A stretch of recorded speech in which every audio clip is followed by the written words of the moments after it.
market does what the market does. So I wanted to get better clarification on how they identified, well, this is the market rate based off of this market. Ms. Harris, are you ready to respond? Yes, thank you, sir. And so this is based on recent appraisals, and what you're referencing is the tax value.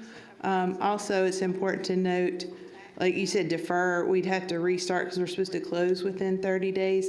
And these properties were impacted by Helene, so this is just the market appraised value of the property. The houses have been destroyed by the So storm. that's the other piece that I want us to take into consideration. Because of weather impacts, these homes were negatively impacted. So what we're paying for is the land. Again, based on today's market, are we saying that these individuals, if they were to go to market today to try to sell this land that you cannot build homes on because of the impact, the flooding, the other things that may have happened in this area, would they be able to sell these lots at the prices that we are asking this body to approve for the purchase of this land, when we already know that, yes, we want to have a conservation easement, but are we being fiduciarily responsible with tax dollars with the purchase amount that has been presented to us? Because they cannot necessarily go to market to sell this land today, because you cannot build another home on this land because of the environmental challenges that have happened. I'm So sorry, Ms. That's the concern I have. Sorry, Ms. Mayfield, you definitely can, since it's not, the land isn't condemned. You could definitely build on it still, but to your point, it is a difference from the tax value. But just to assure you, this is fair market value that we got recent appraisals. So this isn't appraisals, like you said, the market conditions have changed recently, but these are very recent. These aren't old appraised values. These are recent appraised values. Thank you. Thank you. Councilmember Owens.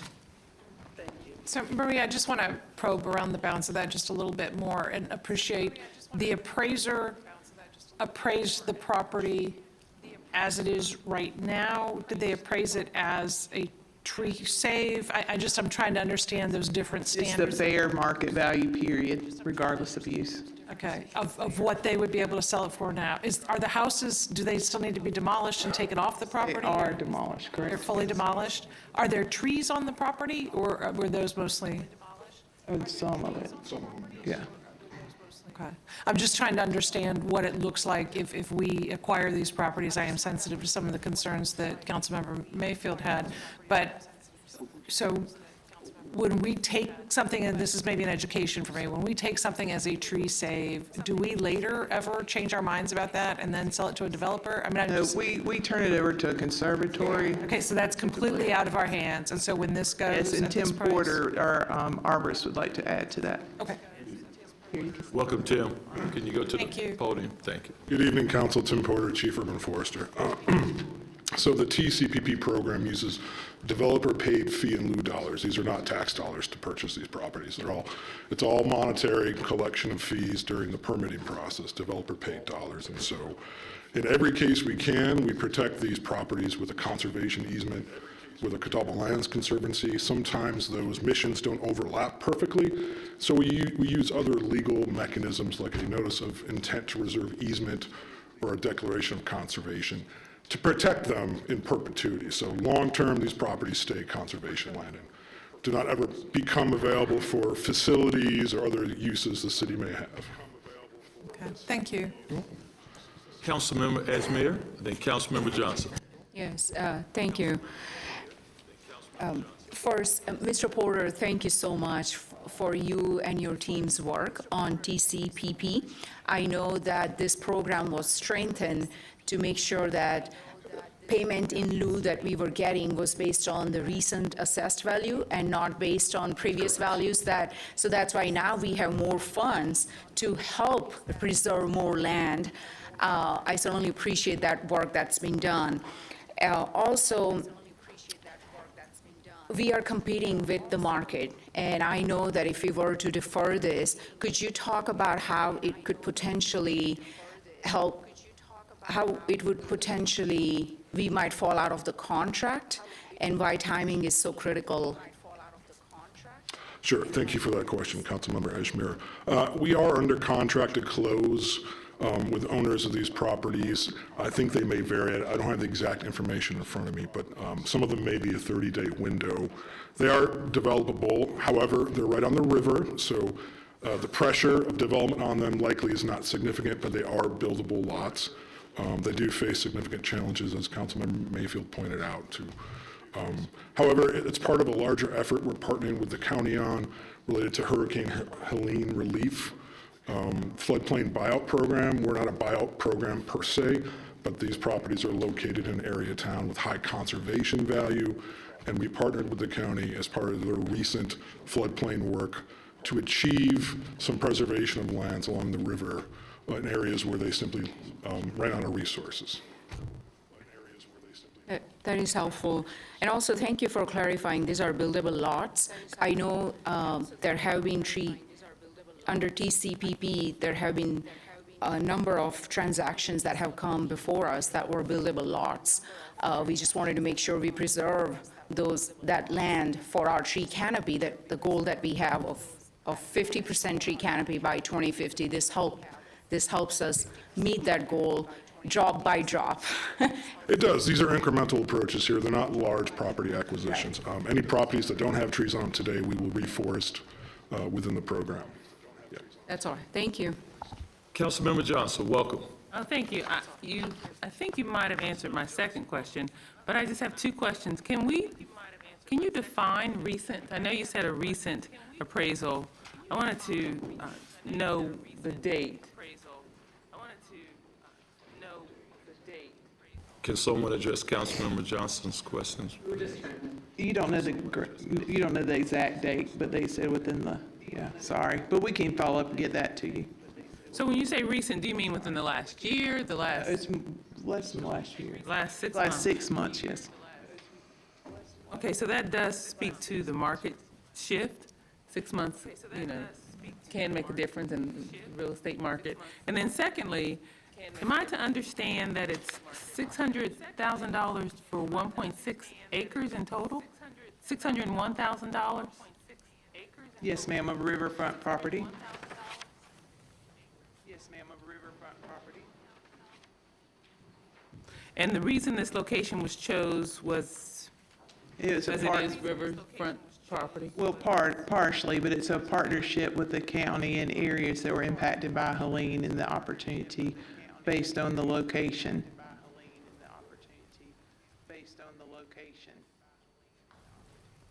So we're paying $601,000 for 1.6 acres in partnership with the county to preserve trees, is that right? Yes, ma'am, and just to be clear, I believe Mr. Porter noted it, but these aren't tax funds, these are developer-paid funds, so they have an option when they're doing development to do a tree save on site or pay money for a fee in lieu program, so in essence, to save a site elsewhere that's not on their property. So we invest these monies in trees elsewhere. tree For the record, properties. we have great trees on Mallard Creek that we would love to preserve. Thank you. Thank you. Councilmember Mayfield, please. Thank you, Mayor Pro Tem, and thank you for the clarification. But for me, fee in lieu is still tax dollars, because what we allowed is for you to do your development where you were going to have some clear cutting versus you saving those trees that were mature trees.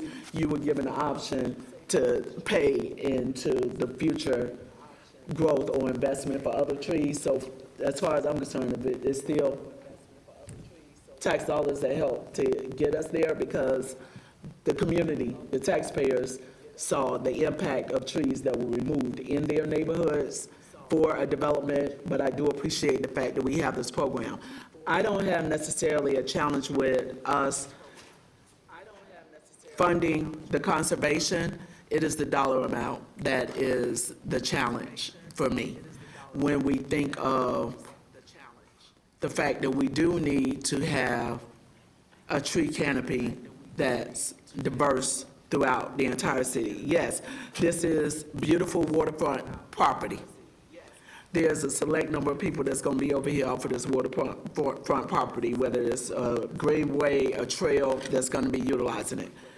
It's easily pulled up online to see exactly where the lot is and see what's out there. So it is not necessarily the challenge of the investment, it is the dollar amount that we're talking about. But it's also a concern that we're saying, okay, I'm bringing this to council with the full expectation that this is gonna be a yes because we have about a 30, 45-day timeline on closing. It should not be an apparent that there would not be questions from council. So to then tell me that if we were to defer in order to have time for any question to be answered, that it could delay the project, to be perfectly honest, and this is gonna sound mean, but I truly do not mean for it to be as disrespectful as it's about to sound. That's not my problem. My issue and my concern is that as representatives, if we have questions, we should be able to not only ask those questions, but have time for those questions to be brought back to us, not be put under a timeline that if we do not just say yes to this, then that will cause a delay or financial challenges on our end. It should come to us with enough time where if there is a question, there's time for that question to be answered. We are not to be under a deadline based on staff's conversation regarding negotiating dollars that we are going to be investing. I respect the fact that the county has a goal and has a role around parks as well as we have a CAP program. And I respect the fact that we created a way for developers to fund a fee in lieu in order for them to build the project that they felt was the best project for them. Yet, I have a challenge that if something is brought before council, one, I will repeat the expectation that we are supposed to be an automatic yes. And two, to tell me or my colleagues that if we were to defer it to get any of these questions answered, that may cause a challenge because you're already in negotiations for a 30 or 45-day period of closing, then you probably might want to bring that before us a little sooner. Ma'am, if I may, and that's a good point, but we staff don't want to bring something to you till we know enough details for you to really weigh out the consideration, like the price. And the 30-day, and sorry if it sounded that way, that's just more how, like if you put an offer on a house or a property, they're probably not going to hold it for you forever, and that's the same way with this. And this is kind of the same way when we do a bid. You know, they'll hold their price for a certain amount of time, and I'm sorry if it came across that we're putting you in the spotlight. That's just more the nature of the business, and we want to make sure it's enough detail where you feel comfortable making the decision regardless of the decision you make. And I appreciate that, Maria. I would like for staff to consider before you make any contractual obligations. Like you said, even if I was to make a bid on a home, first of all, I'm gonna check with my spouse before I go out and make that decision. So look at us as that spouse, that before you go out and say, yes, we think that this is a good idea and that council is going to go for it or council is going to approve it, before making that assumption, say, here's the range we're thinking about. Now you come back and you have a conversation with us, and then if there's support, then we can follow up and say, you know what, we were able to come up with a dollar amount that is comfortable. Again, I recognize this fee in lieu, and I appreciate the clarification because I did share something a little differently to my colleague earlier today, so I appreciate the clarification. It is not having preservation. We do need to support, and here's a great way for us to work with the county, it's the dollar amount that I have a concern with, and the idea of saying we don't even have time to have a real conversation. So, but I respect the fact that now all of our colleagues are here. If they choose to vote for it, I am going to be a no. And I have clear reasons why I'm going to be a no, because again, this beautiful beachfront property, I'm not going to be walking over here, but I appreciate that somebody will. You, Councilor Mayfield. Councilmember Owens? Just a quick follow-up. I wanted to make sure that I'm understanding. Do we have a contractual out if you don't get approval? I mean, Yes. Anything we bring is contingent on council approval. Okay, and so they understand that going in. So would there be an argument to be made then that there is some expectation of an ability for us to go back and forth a little bit more on this? Up case by case if the owner would entertain that or not, yes. Understood, thank you. Councilmember Anderson. Thank you. Just a question to Councilmember Mayfield. The motion to defer is to answer what open questions? Are there particular open questions that you want to have resolved before voting? Or is it, as you stated, that it's the dollar amount that really is the issue? Yes. The latter? No, yes to both, because Councilmember Johnson just asked a question that needs to have a response to it, but also that question regarding that Councilmember Johnson asked as far as the date of this, because again, when we're looking at the market shifts pretty regularly. So if we're looking at a conversation that started 6 months ago, even 3 months ago, there's a difference, but there's also a concern that I have regarding the actual amount when, again, if we just do a standard search to see what the approximate appraised value is out there, then we're saying it can be anywhere from 3 to 346 or a little under for each property. I want to make sure that before we move forward, that this amount is an amount that is a responsible amount when we have multiple projects that are coming from the same resource, without honestly having an update on where we are financially in that bucket. So how much do we even, because that's also not listed in any of these, what is the balance that we have in our fee and lieu? Which would be a simple one, where every time there's a request to have that in there to say, to show what amount. That one I would have followed up with staff with directly, but that's something we need to know as we're looking at potential opportunities of financial challenges. Okay. And then my second question, Marie, is we're in partnership with the county on these initiatives, correct? Yes, for these specific ones, yes. Okay. Does the county need to take a voted action on this? No, we are buying the property, Gotcha. purchasing, Thank you. potentially. Just wanted that clarification. Thank you. Outstanding. Okay. Any more comments? Any more questions? Okay. Councilmember Johnson. Thank you. I think it would be helpful to support what Councilwoman Mayfield said if we did see some type of comps or comparables. If I'm hearing that with the house, some of the homes in this area are in the mid 300s?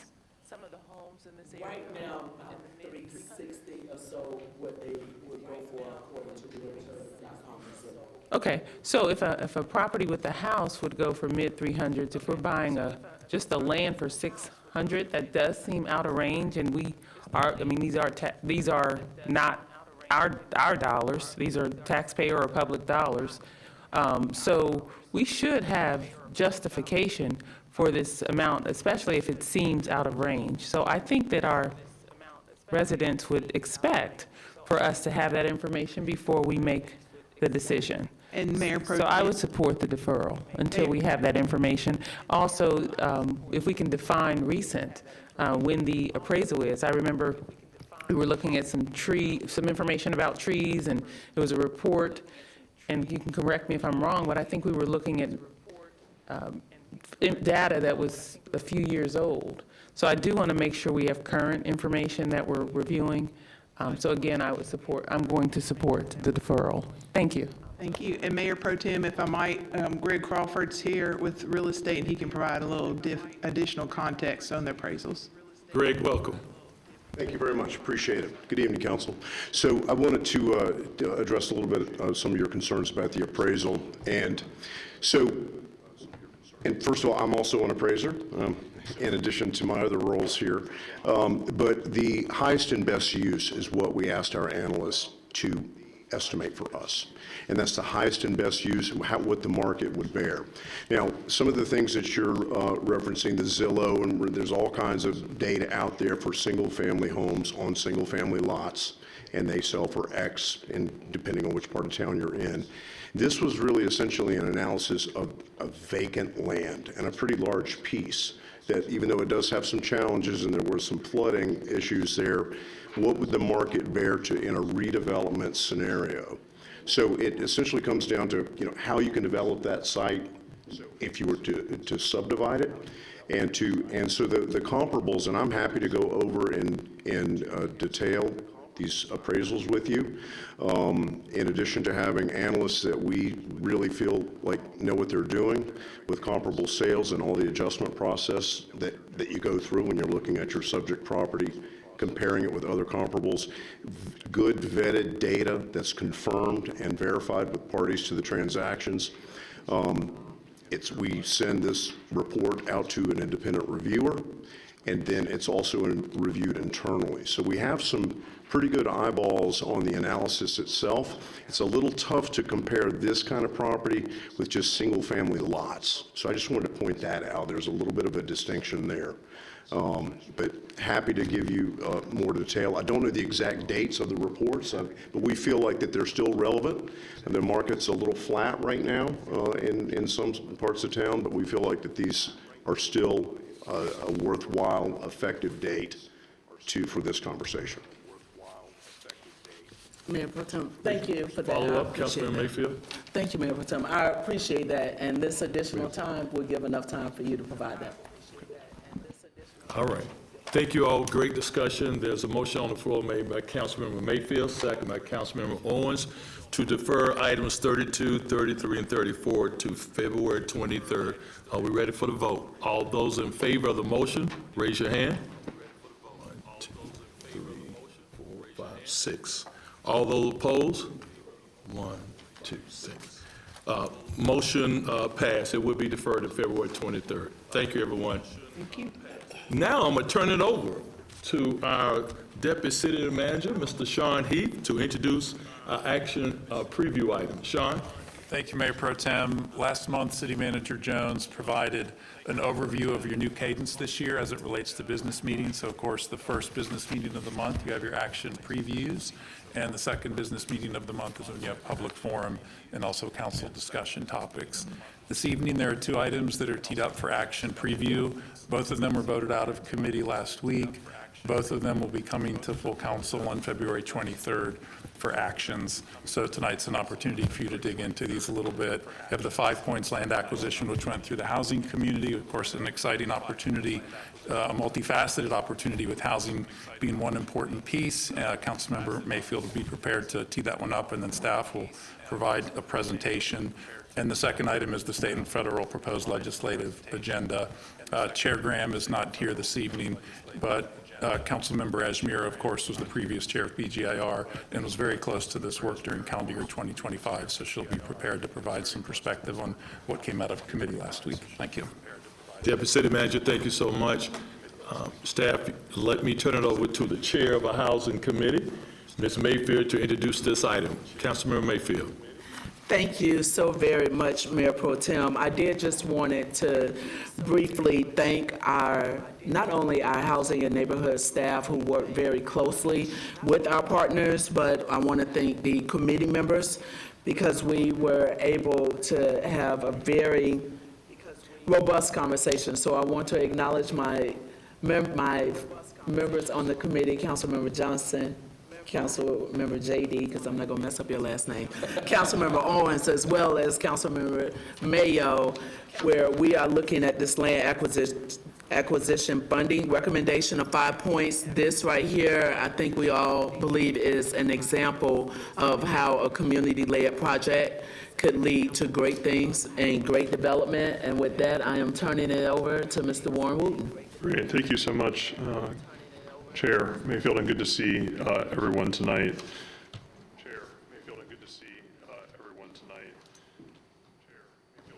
So I'm going to get going while we work on the slides. Tonight I'm going to give you a brief presentation on the 5 Points project that's in front of you.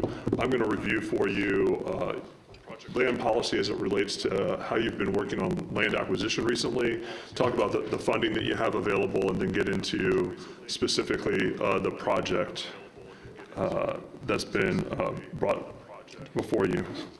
Be in good shape.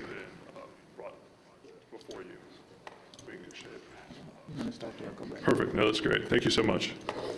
Do want to acknowledge that senior leadership for this project endeavor is in the room tonight. Want to thank Historic West End Partners, Knight Foundation, LISC, and Integral for being here again tonight as we talk about this important project. So first, land acquisition. One of the things that council has directed staff over the years to do is to really expand the bench on what we can do to develop affordable housing in your community. Warren, not to interrupt, but your first slide was very powerful. Can you go back to the first slide? There you go. Thank you. Yeah, so here we're going to give you an overview of the land acquisition request. This is a TOD project that's in District 2. I'm going to review the land acquisition. We have a rolling request that's open that these projects come in through, so I'm going to review that RFP process for you, and then I'm going to talk about the staff recommendation of a short-term loan for this project through your TOD funds. So land acquisition is one of the ways that you've broadened your bench in how you do affordable housing development here in the city. So it's very much like some of your other RFPs. The biggest difference is it's a two-stage process. In the first stage, a developer or the city staff brings to you a land asset that meets all of your benchmarks for the types of areas that you're citing for affordable housing development. You review that, and then if you approve the land acquisition, we provide short-term funding for the developer then to go back, continue to work on that project, and then in stage 2, they come forward with a full project for you to review and to make approval on. This is a fairly new process, but this is not the first time that you're doing it. This is a similar process that brought forth the Barton South project that is on the Blue Line extension, and it's also how the Dorton Street project, that was the first investment of your TOD funds, came about. So 2 stages, and we're at stage 1 tonight, where we're talking about the land, the request for funding to support land acquisition for this project.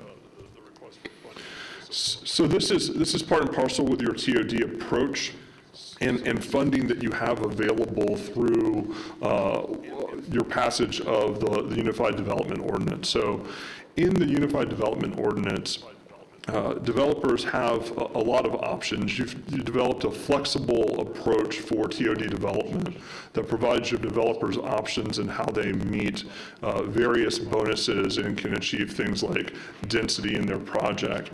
One of those is to provide affordable housing on site, and another way is to pay a fee in lieu, where they pay into a fee in lieu bucket, and then that can be used for additional affordable housing development and investment in your transit-oriented areas. So you currently have a balance of about $1.47 million in your TOD fund. It's a $19 million total fund that has been generated. Of that, about 4.8 has been paid in so far. You've paid out a little over $3 million for the Dorton site, leaving that 1.4. That additional $14 million are commitments that have been made by developers but have not yet been paid into the fund. They pay into the fund when they begin the final development process and pull permits. So those are the numbers that you're seeing up here on the slide. And then in addition to that 1.4 million that you have in TOD funding, you have a $5 million carve out in your housing trust fund that through your funding policy you set aside for land acquisition. So in January of 2024, we issued that rolling RFP. You do 2 different types of RFPs. There are RFPs that we release several times a year, like your housing development RFP. And then there's RFPs like the TOD RFP that we leave out there rolling. You have a very active market. You have a growing community. And so what this allows is for developers who see an opportunity to be able to move quickly on those opportunities by responding quickly to your rolling RFPs, and we bring these projects before you as soon as they're ready to go, such as this project tonight. In the TOD RFP, it allows for up to 90% financing for a short-term loan up to 3 years to take down land. The developer then has that land, has it secured, and can continue with their development process and to bring you forward a full proposal about what they're going to do there. That will be considered in a future step. And then we take steps to protect your investment during this process. You will be in first lien position, and again, we don't go over 90% loan to value to protect your city investment. So let's talk about the project. And again, appreciative of all of the hard work that West End Partners has done with their partners on this project. As you can see, this is a site right in 5 Points. It's directly across the street from Johnson C. Smith University, and it has a Gold Line stop just south of its location. It's approximately a 1.25 acre site, and it's contemplated as a mixed-use, mixed-income development, currently estimating 145 units, but that will change as they, adjust up and down as they go through the development the development process. They also are contemplating non-residential uses on this site, office space and a grocery store. I'm not going to get into those details, but do want to point at the excellent presentation that they gave at the Economic Development Committee meeting last week. If you want more information on the broader overview of the project, that is a great resource. I'm focusing just on your TOD RFP and our recommendation around this loan. So, what do city staff look at in terms of matching projects that come in like this to your requirements? We look at your Housing Charlotte framework. We look at your housing funding policy that you provided at the beginning of this bond process. And we also look at the siting information and score. And what you'll see is two things. One, this is directly approximate to one of your transit lines with great access to one of the stops just south of the site there. And it also has a very high site score. Lots of access to goods and services. Lots of access to jobs, both by vehicular method and right there off of the Gold Line. And then as I know that you all know, in a neighborhood that's experienced dramatic change over the last several years, this gives you an opportunity to take down a site in a rapidly changing area and preserving that for both affordable housing and economic development opportunity. So this is how the funding stack would be contemplated. You have available to you the $1.74 million in the TOD. That's not quite enough to fund this entire acquisition. So we would next turn to your housing trust fund funding that you do have available. Those two amounts together would be the $1.47 million. And it would leave you a zero balance in your TOD funding, and it would leave you a $2.6 million balance in your HTF acquisition balance, with a total balance of your housing trust fund of $44 million and change. And you will see recommendations coming. We had a lot of activity on your fall round.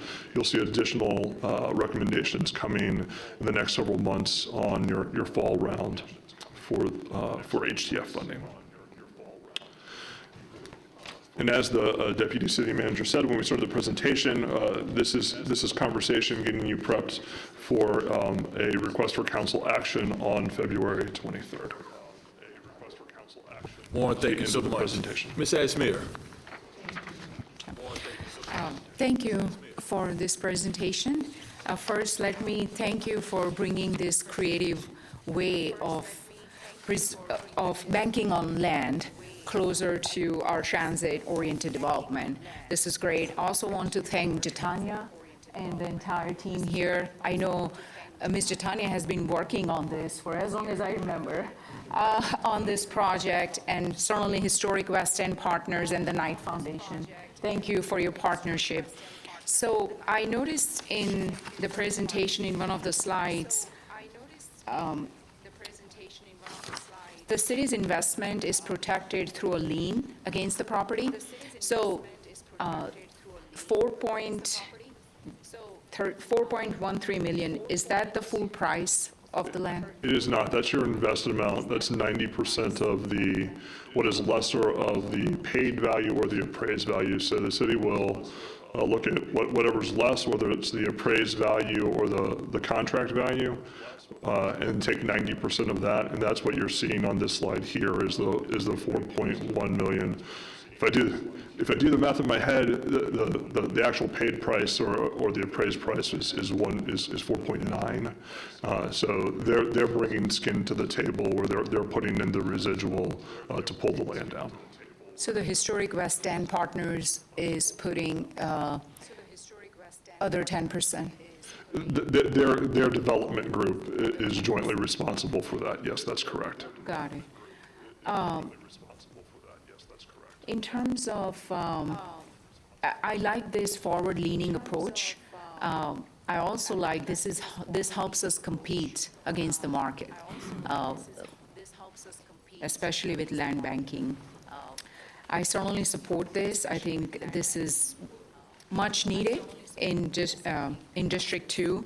I had a conversation with Ms. Tanya several times about how this is not going to only tackle affordable housing crisis, but also a much-needed investment for co-op food store. I think that's great, and I like to see this kind of approach in other parts of the city. And I know Mr. Tanya is willing to partner with other organizations across the city to make this kind of visions, to turn this vision into reality in other parts. I'm not volunteering you. I know that's something. I know that's something you offer, but I think this is a great way to work with the private sector, with the public sector, to really turn the vision into reality.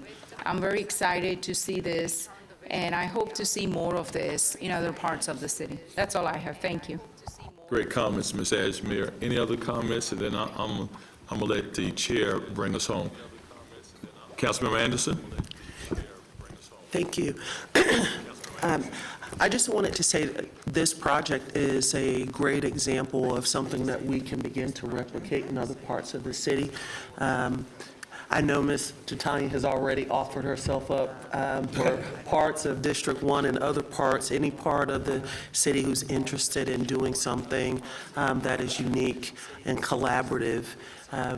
The other piece about this is, we've been looking at how we can bring grocery stores and access to fresh fruits and vegetables to neighborhoods that don't meet the criteria or threshold of big box grocers.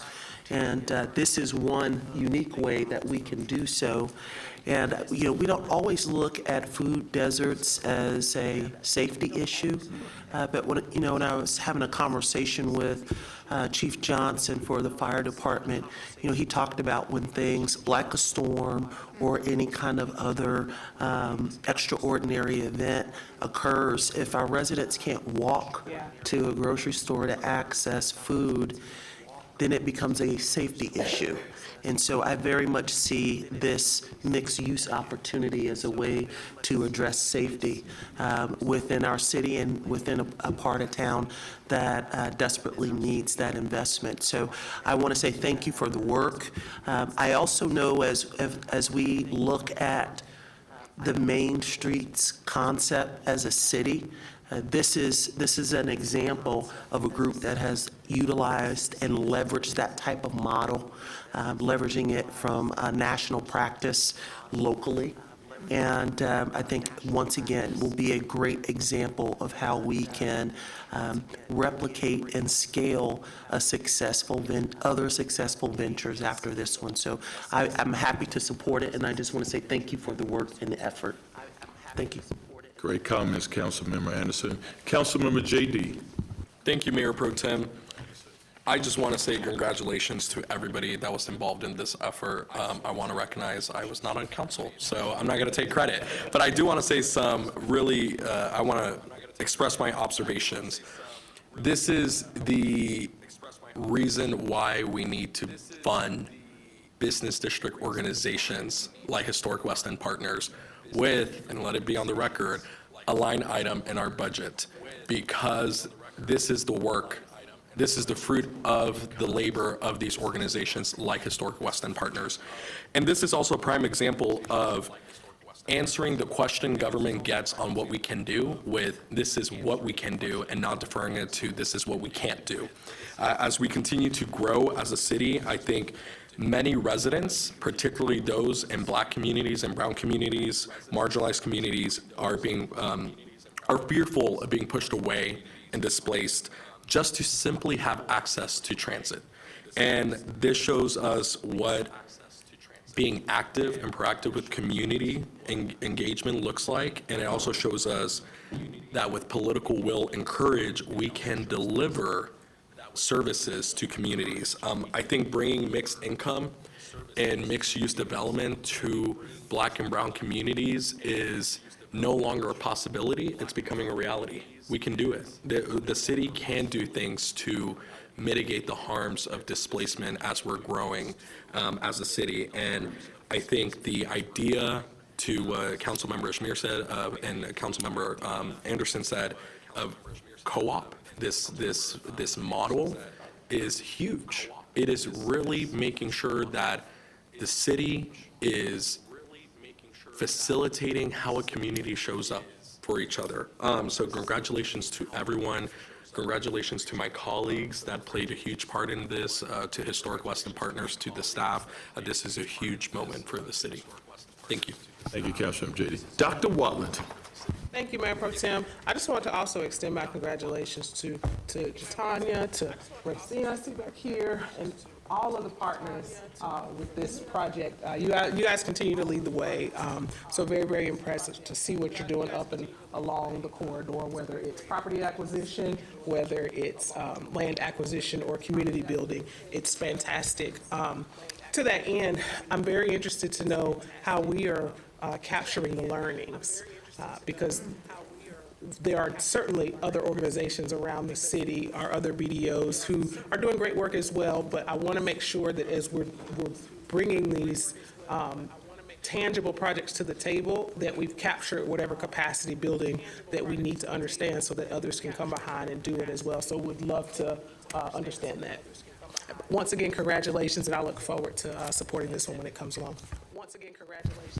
I'm going to make a few comments, and then I'm going to turn it over to the chair, okay? Number one, I think this is important when we look at all our corporate partners who participated. So one, you had a visionary like Tanya Adams, and then she went on and got two strong partners in LISC and the NICE Foundation. And so I'm not going to tell you all, or ask you all to stand up today. You're going to do that on February 23rd, okay? But I want to really, to Dr. Wallace, comment, how can we take this model and then make sure we can duplicate this in other parts? Councilmember J.D., I thank you for your comment about business district organization and the power they have to be more impactful in our communities. So with that said, I'm going to turn it over to the chair. And before I do, let me say this about what the chair did and what staff did. We had a presentation about this in the second week in January, and we knew there was a time constraint on when they can purchase the land. Staff, let me thank you for not only putting it in Housing Committee, but you also gave a presentation to ED. And so thank you so much. This is about Team Charlotte. With that said, Madam Chair, bring us home. Thank you so much, Mayor Pro Tem. As was mentioned, our Housing Committee did vote to move this funding request forward to full council. But what I also appreciate, thinking about the comments I had earlier, is that we had enough time to have the conversation. This is a project that has been in the works through Historic West End Partners for a while. They went out, they identified the partners, they did the work that they needed to do. So also looking at our housing committee, let's know what the dollars are. So we know that with this request, we still know what the numbers look like within our trust fund. This proposed mixed-use project, it includes that housing component. That proposal to have up to 145 mixed-income homes along the light rail, the proposal and the presentation that went before Economic Development Committee, it is a collective. It is a full picture of, with government support, what community can do. When we look at the fact that the plans are still in the early stages, we wanted to bring this before full council sooner rather than later versus the night of vote, you learning about this amazing work. So staff, kudos to you for all the work that you have done side by side along with Historic West End Partners. Jatanya, we're going to continue singing the praises of your leadership because you had a vision and you made that vision come to fruition. And also, I want to acknowledge that with our support, the city's support, we're actually able to help enable Historic West End Partners to secure ownership of the land while simultaneously ensuring that there will be affordable units that are in accordance with the requirements of our affordable housing goals and needs. And I am proud that our committee moved forward for this, and I thank staff again for this presentation tonight, and I definitely look forward to motioning in the coming weeks us approving this request of $4.1 million. Thank you, Mr. Mayor Pro Tem. All right. Great job, great job, great job. Let me give a shout out to the DCMs. DCMs, please stand up. Monica, Allison, please stand up. Thank you, DCMs, thank you. Sean? There you go.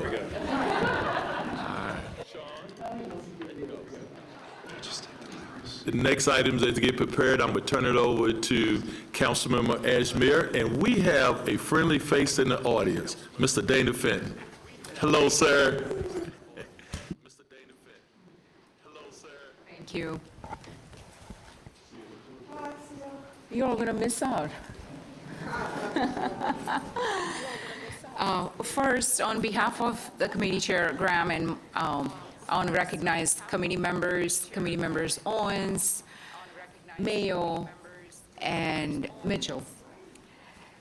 I'm pleased to share that we adopted this last week unanimously. And BGIR initiated this work in October of 2025. I want to thank Sean Heath. He has been leading the charge. You will see this handout where you will see we have federal as well as state legislative agenda. Over the past few months, we have really dug into these issues, particularly public safety, specifically what we need from Raleigh, which is the centerpiece of our overall legislative agenda. With that in mind, I want to focus on one thing, public safety, because that's what residents expect, and this is where we need strong partnership from Raleigh. And I want to acknowledge that this conversation is also timely. I had an opportunity to virtually watch today's hearing, and state lawmakers certainly are laser focused on public safety here. I think the chief did an excellent job today, talking about the progress we have made, talking about the facts where violent crime is down 21%. That shows the progress that CMPD is making, but then also she was honest about the challenges that we face and what support we need from Raleigh. And that's what this state legislative agenda does. And I think we need to be clear about the support that we need from the state to succeed. So first, you will see, if you can flip to the second page,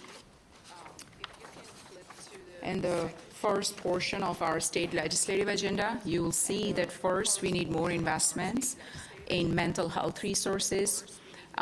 This was something that the Chief Patterson talked about at the hearing, where we are getting a lot of calls related to mental health crisis.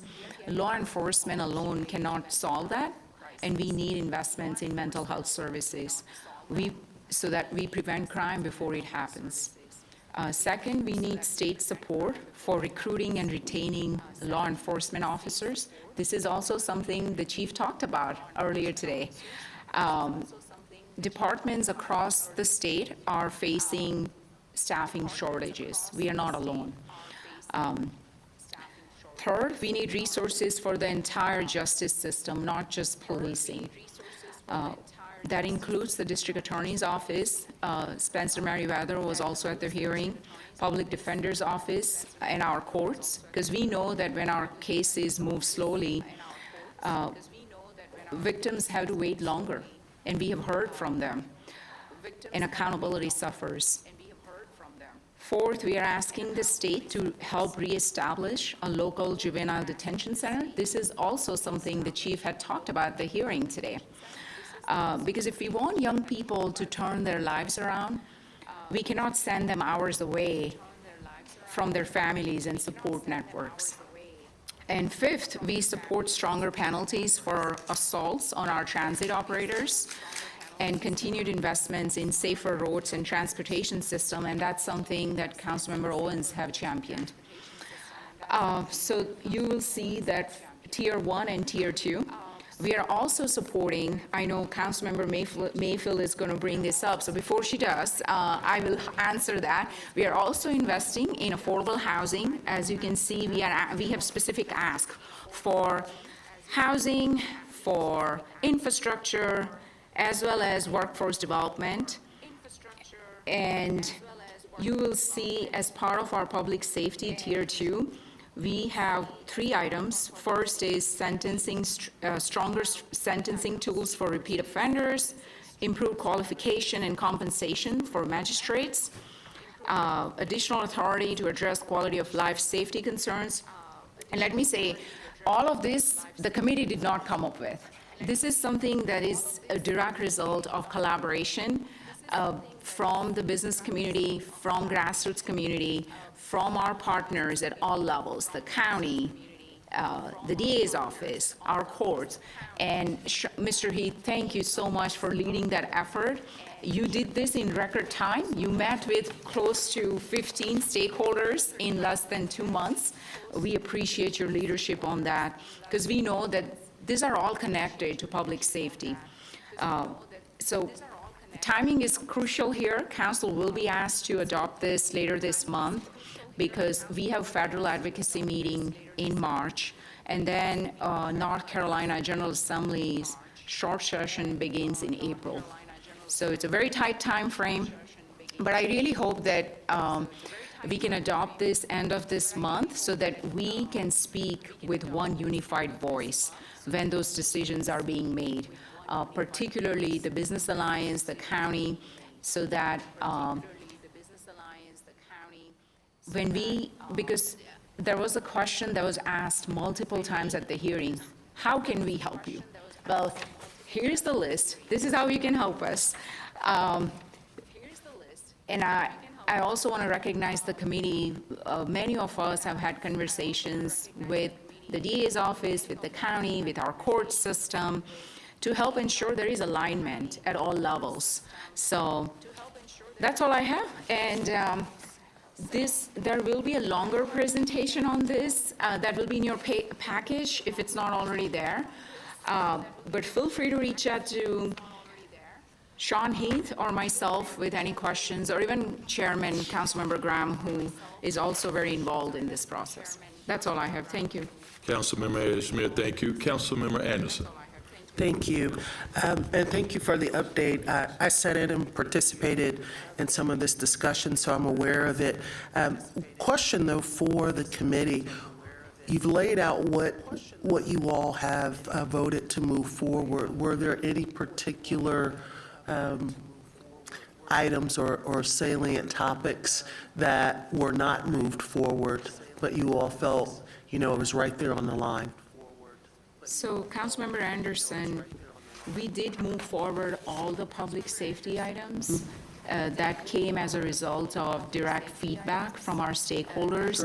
But what we did, we had Tier 1 and Tier 2, because we have a long list, and we wanted to be very specific in our ask, right? So we have now 2 tiers, because it's a long list, so we said, let's highlight high priority items in Tier 1, and then we have Tier 2 that is a lesser priority.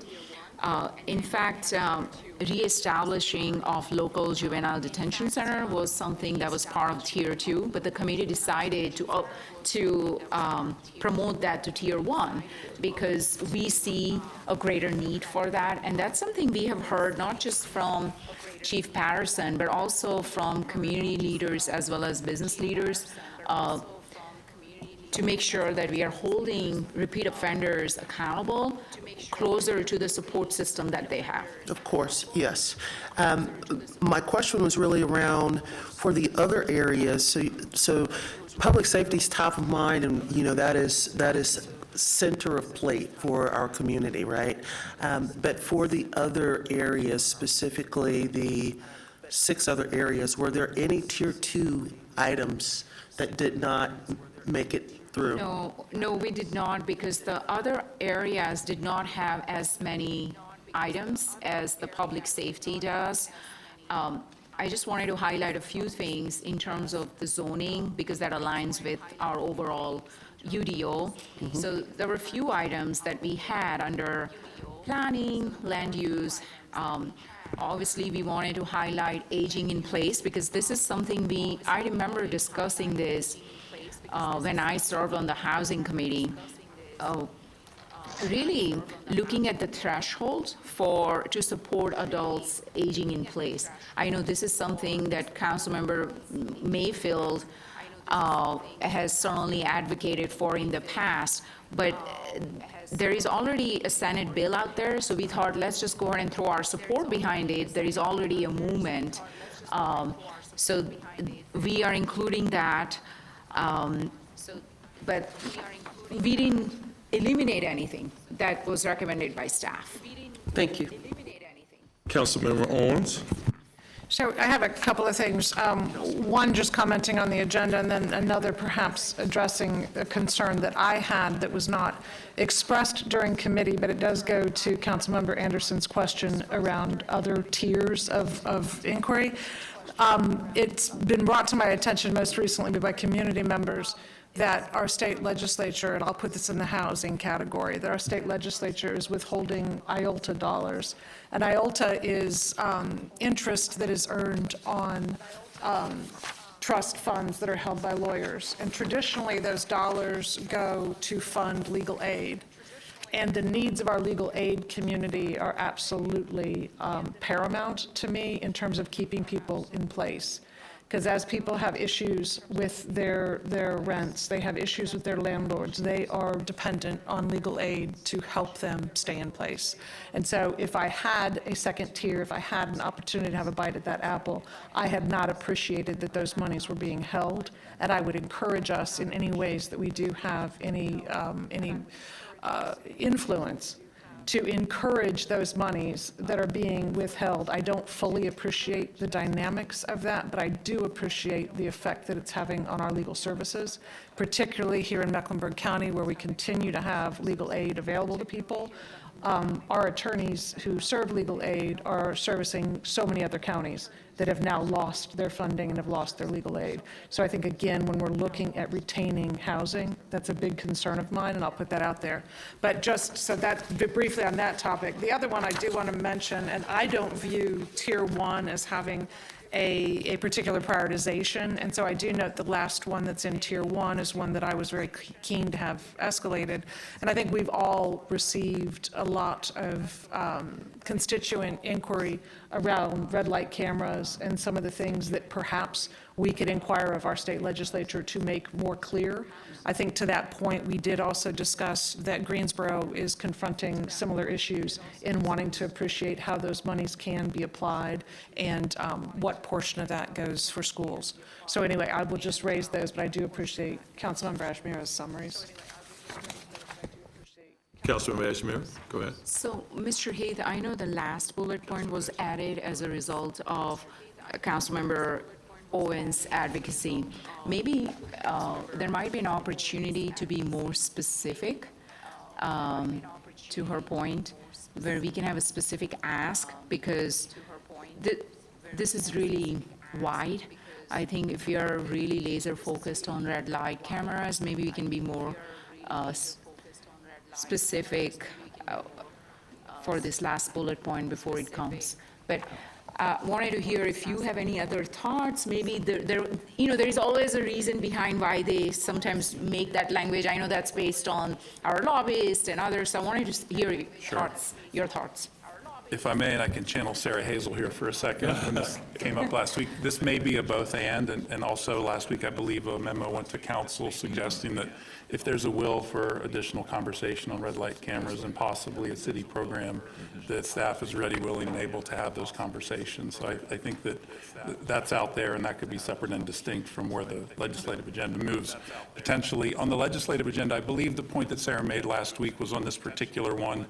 We like the idea of keeping it broad enough where we could have a seat at the table on a whole broad range of things that could potentially fall within this category, which historically has been our approach on a lot of our state legislative agenda items, whereas this year with public safety, for various reasons, we wanted to get really granular and specific for that. So we can certainly run the traps if there's some specific ideas that council would like to share this evening as it relates to that particular item. So we can be thoughtful about that before we bring it back for a vote on February 23rd. Yeah. Councilmember Mayfield and Councilmember Johnson. Thank you, Mayor Pro Tem. Thank you, Councilmember Owens, for that additional piece regarding the IOTA, and to Councilmember Ashmira and to the entire committee, and Councilmember Graham, who might be listening on the road riding back to town. As someone who had the pleasure of serving alongside with Councilmember Ashmira on the Budget Governance and Intergovernmental Committee for multiple years, I am happy to see that the committee chose to support Senate Bill 349. One of our biggest challenges with aging in place is not just for our elders that have home ownership, but it's also our elders that are in rental units, and in rental units that we have funded. The escalation clause is something that I have spoken about more than once, that's in that LIHTC legislation. And unfortunately, earlier today, I received a call where we have an elder, based on what's happening on the federal level, her $1,000 a month Social Security check was reduced down to $800. She just got notification that the complex that is a senior project is increasing their rent $50. That's $800. So that is her whole Social Security check. So how does she get medication? Where's our 30% and below? Where are the protections that we need for our elders in the community? Because I do not want to see 1,000+ elders in the category of being unhoused.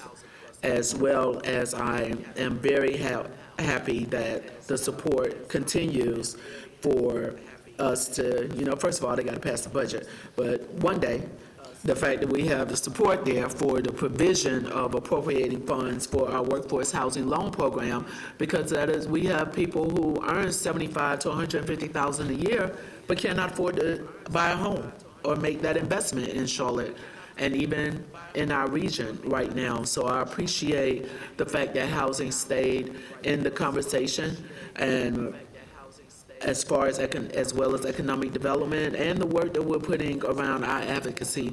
When we look at the lights, we also have to have a real conversation about the individual that runs that light, but also the fact that we have to stop and not take that green light for granted. we need to pause, look left and right, because the chances are greater that someone is going to take the red light as a suggestion versus an actual stop. But these are the ways to help us move forward in the conversation. So I appreciate the work that the committee is doing and look forward to supporting however I can. Thank you, Councilmember Mayfield. Councilman Ashmead, you want to? I did not cover the federal, but I'm sure you all can read that. Councilmember Johnson. Thank you, Mayor Pro Tem. And thank you, Councilwoman Owens, for the, just lifting that up. I've talked to you about how practical you are, and I appreciate that. I also have the approach, how can we say yes? So when I look at the state legislative agenda, you know, there are things that jump out to me that we don't ask for that we know would be helpful in our city, such as inclusionary zoning and impact fees. Those obvious things, you'll see we don't ask for those because our historical approach has just been more politically correct. And sometimes that's, I mean, you kind of learn as you go along. I would love to push those forward, but are they going to be approved? That's for council members more experienced than me. But I agree with asking for what our constituents need. I think that's our role, but we can talk about that offline. But again, we went to Boston, and that was one of the cities that we were encouraged to learn from, and they have 20% inclusionary zoning. Imagine if 20% of all of this explosive growth in inventory were mandated to be affordable. So there's that. But I will say, as far as red light cameras, I'm from Columbus, Ohio, and we had red light cameras at one point. And the challenge is, and you're an attorney, so I mean, you would know the challenge, but that an officer may need to be present in court to be a witness. And we heard our chief say today that we're understaffed, and we know that we're understaffed. So I just want to put that out there. I want to thank you for pushing the envelope, but that's just, you know, this is welcome to City Council. Thank you. Councilmember Johnson, you want to respond, Councilmember Owens? Councilman JD, do you mind, Councilmember? Okay, go right ahead, So, Councilmember Owens. thank you for that. I do appreciate your acknowledging that this is something that has been a bit of a passion for me, but I also will propose that I do not have definitive answers. When I would like for us to explore it, I'd like us to have optimal optionality, maximum optionality around what we can do. And if it's really only on those high injury networks, if there are certain frequent, intersections, I am absolutely convinced that I'm going to be killed sometime uptown trying to cross over on Caldwell, because I almost get hit every single time I'm in there, and I'm in the right of way, I've got the little white signal, and somebody's making a turn. Like, we have numerous places within our city that are more dangerous than they need to be. And that's not an example of a red light camera situation, but it's an example of a known situation where you're having traffic turn into a signaled walkway. Like, let's look at those things, and I do hear that, there are other possibilities that we can explore, but I would at least like us to have all of the options on the table. And I think the indecision that we're experiencing judicially around the application of those monies is keeping us from even having that in our back pocket to use in isolated times. And so that's really what I was hoping to address. Councilmember Johnson, go right ahead. So she makes a great point. So maybe there is some type of CDOT summit that we could have, because there are several. Because I think a no turn on red sign would help that issue. And I've also seen where there are conflicting arrows. Someone will have an arrow to make a right turn, and someone has an arrow to make a U-turn. Where I'm from, they just don't do that. Green arrow means go. So we need to look at those. There are several places in our city that there can be some traffic improvements. So if we could take a look at that on a granular level, Mr. Heath, if there's a way that those kind of issues can be identified, I think that would be helpful, that we may not need the state legislator to make those changes. There are several traffic rules locally and ordinances that can be improved.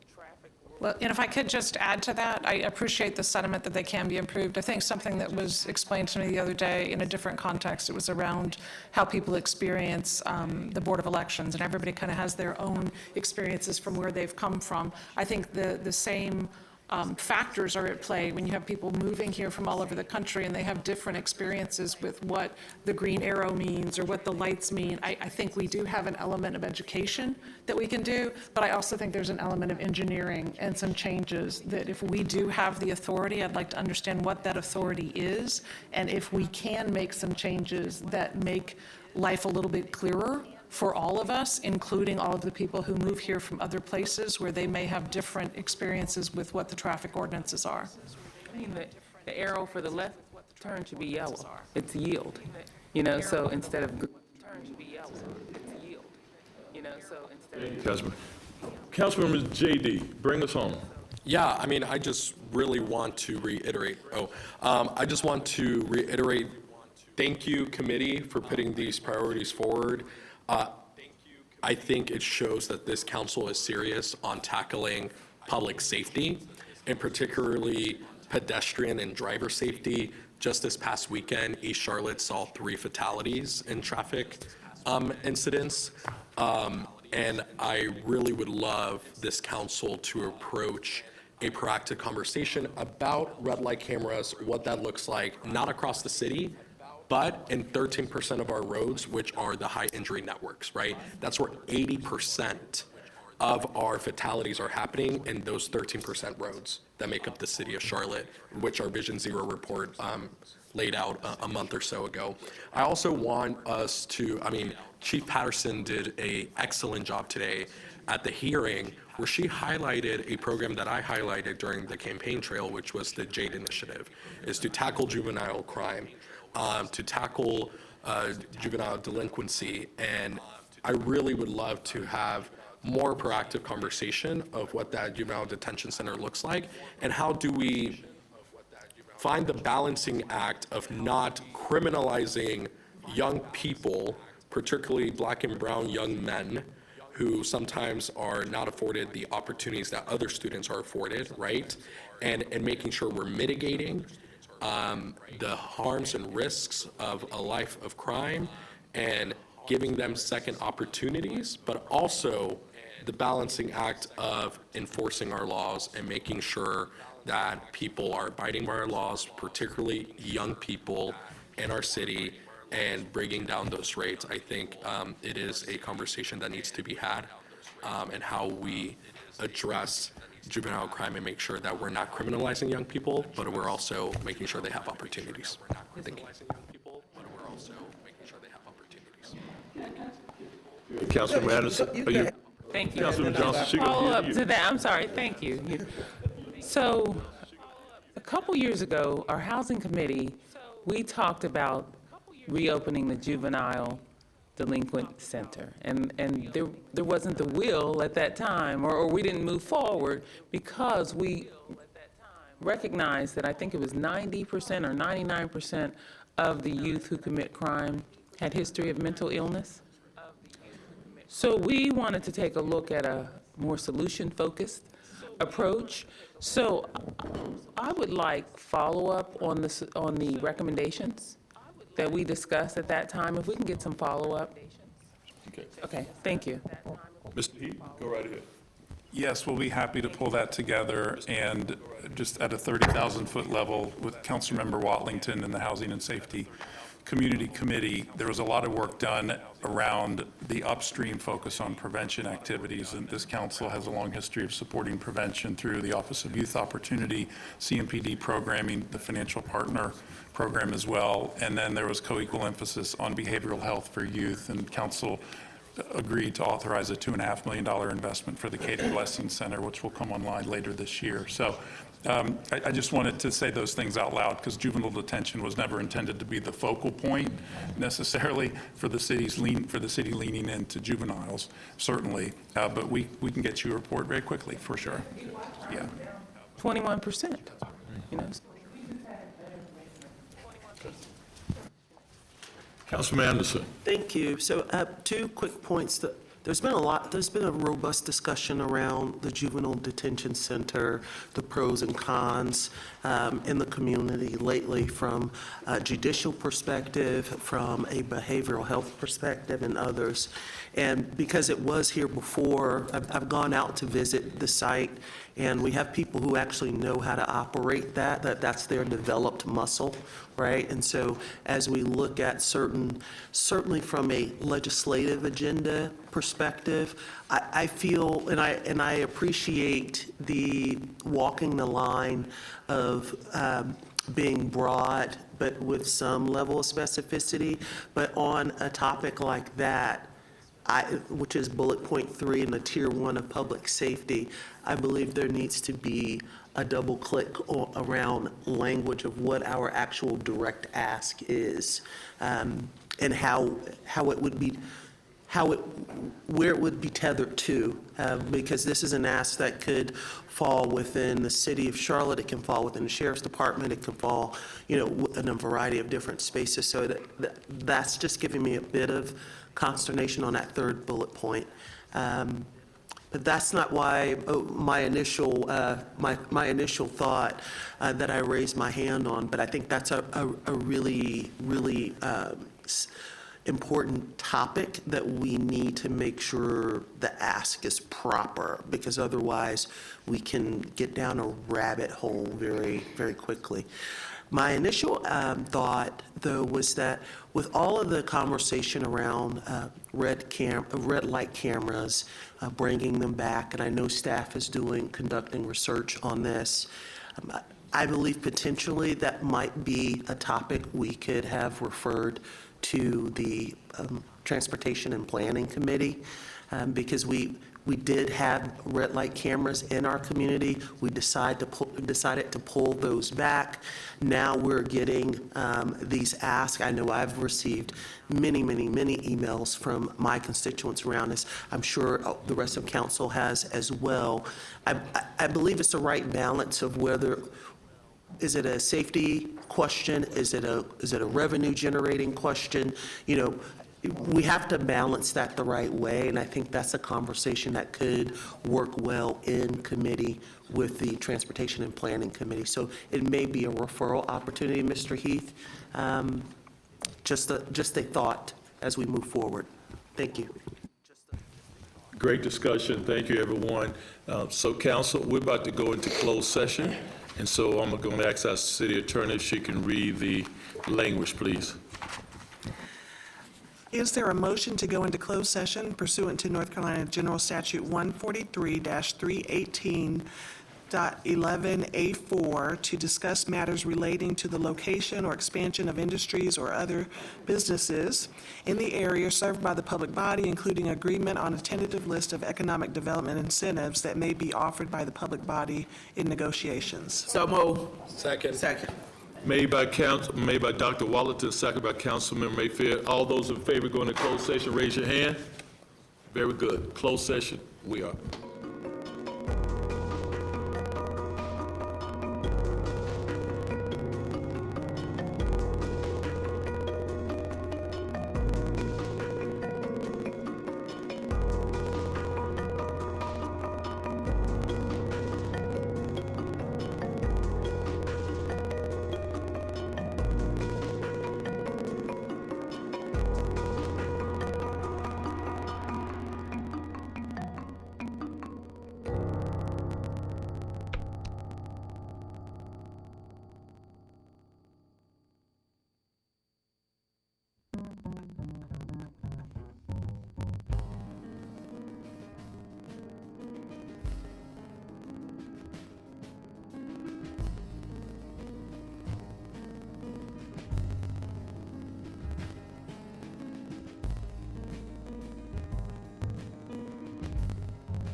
thank you all for joining us here in person and those watching online for our February 9th business meeting.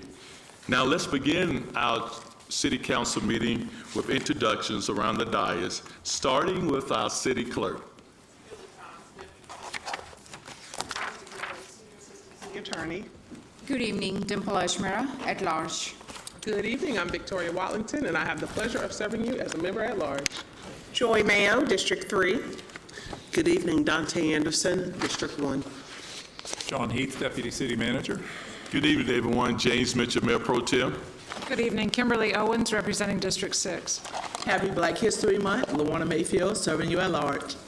Good evening, JD Masueta Arias, proudly representing the East Side District 5, and go Bad Bunny. Good evening, I'm Renee Johnson, and I have the honor of representing District 4. We'll begin our meeting with an invocation, expression, or inspiration, followed by the Pledge of Allegiance. The invocation is intended to solemnize our proceeding. We celebrate the religious diversity of our community, including those without religious faith. Tonight, we're fortunate to have Councilmember Mayo who give our invocation. Councilmember Mayo. Thank you. Feel free to bow your head if you would like. Gracious and loving God, we gather today with gratitude, mindful that this month we honor Black history, a story woven with courage, resilience, sacrifice, and vision. We remember the generations who labored, organized, taught, healed, and led so that our communities in this very chamber could move closer to justice and opportunity for all. May their legacy remind us that progress is not accidental. It is built by people willing to serve with integrity, compassion, and courage. As we conduct the business of this council, guide our words and decisions so they reflect dignity, fairness, and care for every resident, especially those whose voices have too often gone unheard. Grant us wisdom to listen deeply, humility to learn from one another, and boldness to act in ways that strengthen our city. Let the spirit of unity, perseverance, and hope that defines Black history inspire how we collaborate today. May our work honor the past, serve the present, and build a future where every person can thrive. Amen. Amen. Let us all stand for the Pledge of Allegiance, please. I pledge allegiance to the flag Of the United States of America, and to the republic for which it stands, one nation, under God, indivisible, with liberty and justice for all. Thank you.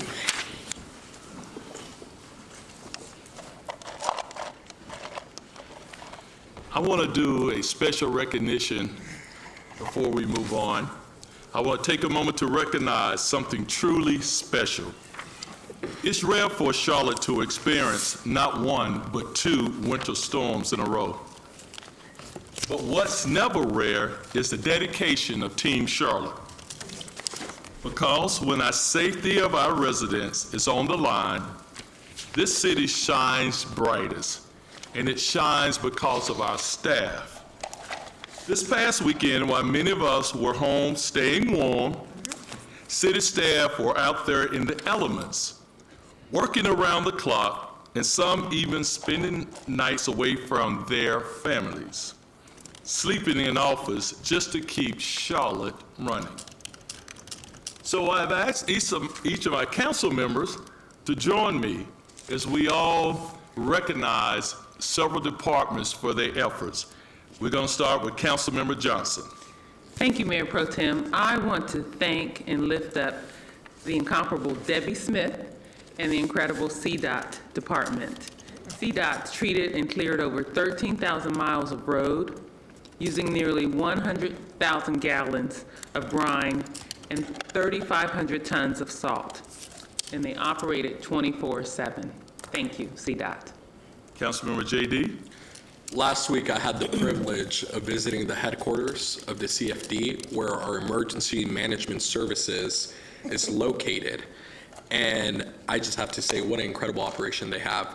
Fleet management opened 180 work orders to keep snowplows, fire trucks, and equipment storm ready and deliver services to our constituents. An incredible job, an incredible feat, and an unprecedented 2-time snowstorm and ice storm. Thank you. Councilmember Mayfield. Thank you. Charlotte Water had 154 employees across 16 facilities, completing 26 emergency repairs. One employee even stopped to help a child retrieve a snowball maker from a catch basin.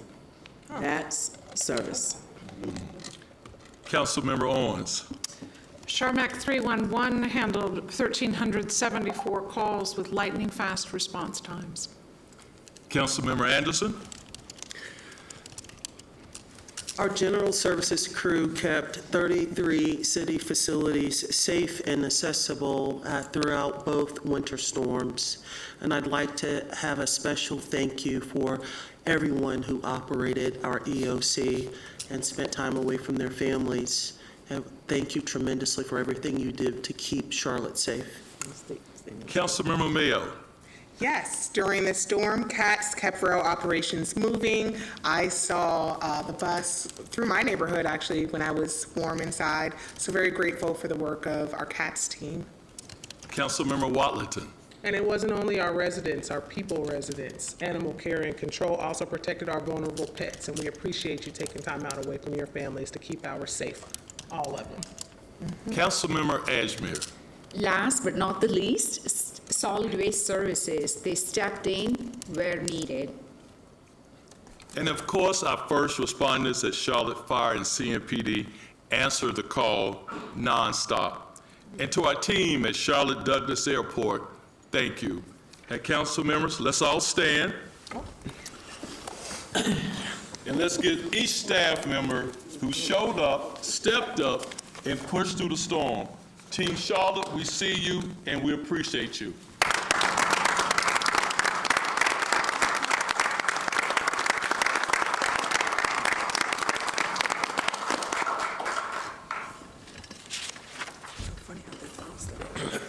Great job, Mayor Pro Tem. Yeah. Wonderful. So I think our first public hearing decision is item number 6. Is that correct? Yes, sir. City Clerk? So we're now beginning to move to our public hearing items this evening. The first public hearing is on the MESIC Agency U.S. Business Investment Grant. Madam Clerk, do we have any speakers? No, sir. Move to close the hearing. Second. Moving proper second, close the public hearing. All those in favor, let it be known by raising your hand. Any opposed? Thank you. Action item B, approve a business investment grant to MESIC Agency for a total amount not to exceed $269,435 over 8 years. May I have a motion? So moved. Second. Moving properly second. Question? All those in favor, raise your hand. Any opposed? Quick question for clarification. Do we need to open the public hearing? We close. So that was closed it. action That A. was My action. apologies. So we're on action B. There you go. Right. Okay. All those in favor, raise your hand. Okay, all those opposed? Thank you. Item number 7, public hearing on Pacific Life Insurance Company Business Investment Grant. Madam Clerk, do we have any speakers? No, sir. Okay.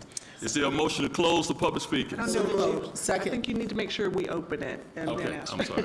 Motion to open public hearing. Second. Moving proper second. Now, do we have any speakers, Madam Clerk? No, sir.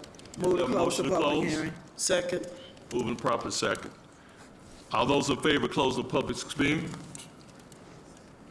Thank you. Any opposed? Okay. Action B, to approve a business investment grant to Pacific Life Insurance Company for a total amount not to exceed $170,695 over 6 years. May I have a So motion? moved. Second. Moving to proper second, Councilmember Anderson, second by Councilmember Ashmere. All those in favor, raise your hand.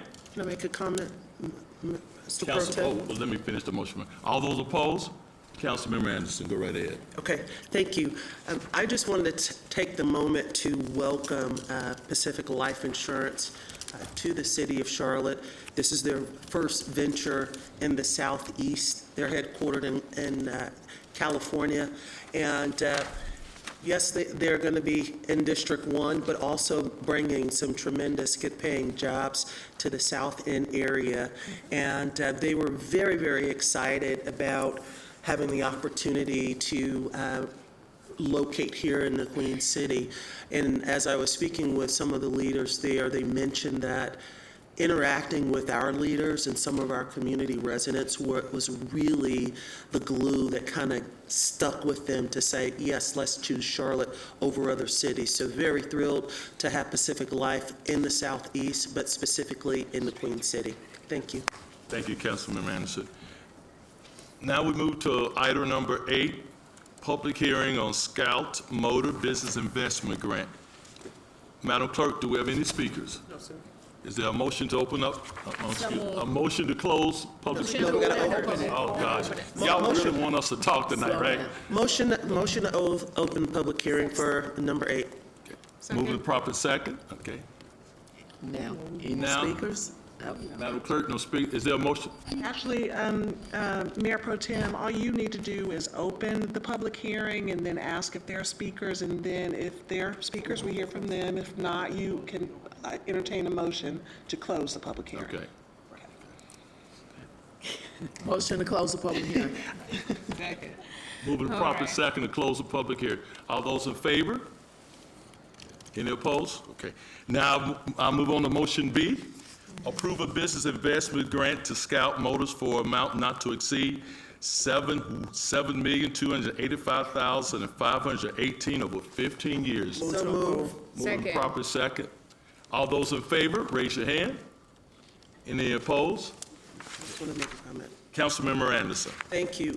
Of course, I had to speak on this. We've had so much conversation about Scout Motors coming into the city, being headquartered in Plaza Midwood, but it's also a regional play with the manufacturing facility in South Carolina, and an incredible amount of jobs for the east side, for East Charlotte, along transit-oriented development, and just a really, really great investment into a neighborhood that doesn't have this type of employment within its portfolio. So very excited to welcome Scout Motors to Plaza Midwood and East Charlotte. Thank you.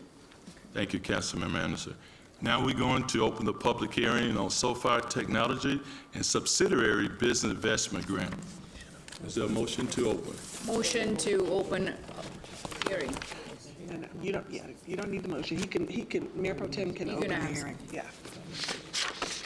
Madam Clerk, do we have any speakers? So I entertain a motion. So, motion to close the public hearing. Thank you. Second. Second. All those in favor of closing the public hearing, raise your hand. Any opposed? Okay.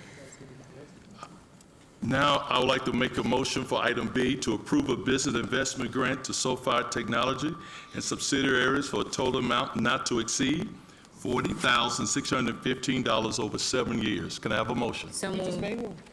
So moved. Second. Okay. Made by Councilmember Waterton, second by Councilmember Angemere. All those in favor, raise your hand. All those opposed? Very good. There's one opposed. One opposed. Councilmember Wakefield.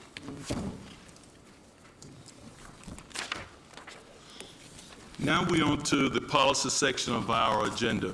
We have one policy item for this evening, health and sanitation ordinance amendments. Do we have any speakers for this policy item? Number 10, you have 2. We have 2. Okay. So speakers, Mr. Pickard and Mr. McKinney, please come forward. Each of you have 3 minutes apiece. And we have 2 podiums that, okay.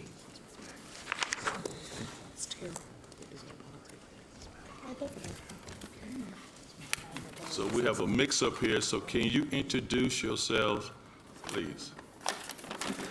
Check, check. Yes, good evening. My name is Alden Picard, P-I-C-A-R-D. Okay, Picard. I think he said Pickard, but Okay, Give us one I'm sorry. moment to figure out. Mr. Picard, wait a minute, we're going to make sure your time will start right now. Go ahead, sir. Thank you for the time. I'm so used to 2 minutes at the public forum, so I don't know what I'm going to do with all this time. You don't have to use it. I know, let's get home, right? Yeah, my name is Alden Picard. I live in East Charlotte, District 5. What's up, JD? What's good? I'm a proud resident of East Charlotte for 10 years.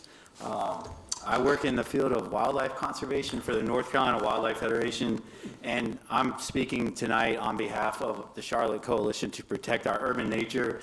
And as many of y'all know from emails and public comment and forums, we've been advocating for an amendment to the overgrown vegetation ordinance. And that's what's on the agenda for policy item 10. And I'm speaking in favor of that and in favor of y'all voting to approve the proposed amendment to the health ordinance. I'll get a little personal. My wife and I welcomed our baby girl 4 weeks ago today, Violet, into this world. Thank you. Congratulations. Congratulations. Thank you. I'm running on fumes, but her name is fitting because she was born 4 weeks early. And she's a beautiful baby girl, Violet, and violets are a beautiful wildflower that are some of the first to bloom in the Charlotte area, and they provide really valuable pollen, nectar, and wildlife resources to our native bees. But in a lot of those yards that are heavily maintained with fertilizers and pesticides and mowed routinely to 12 inches and under, those violets don't get a chance to come to life and to provide those valuable resources. Also in my yard, I have golden ragwort, which is one of the earliest wildflowers to bloom en masse, which is critical for wildlife and early pollinators. Those flower stalks are 24 inches in height, though, and it's considered a weed in the current ordinance without the exemption, and you can't have the ragwort and many of these wonderful native plants if you're routinely mowing your yard under 12 inches. So, let's see. Yeah, we're running out of things to say here. How much time do I have?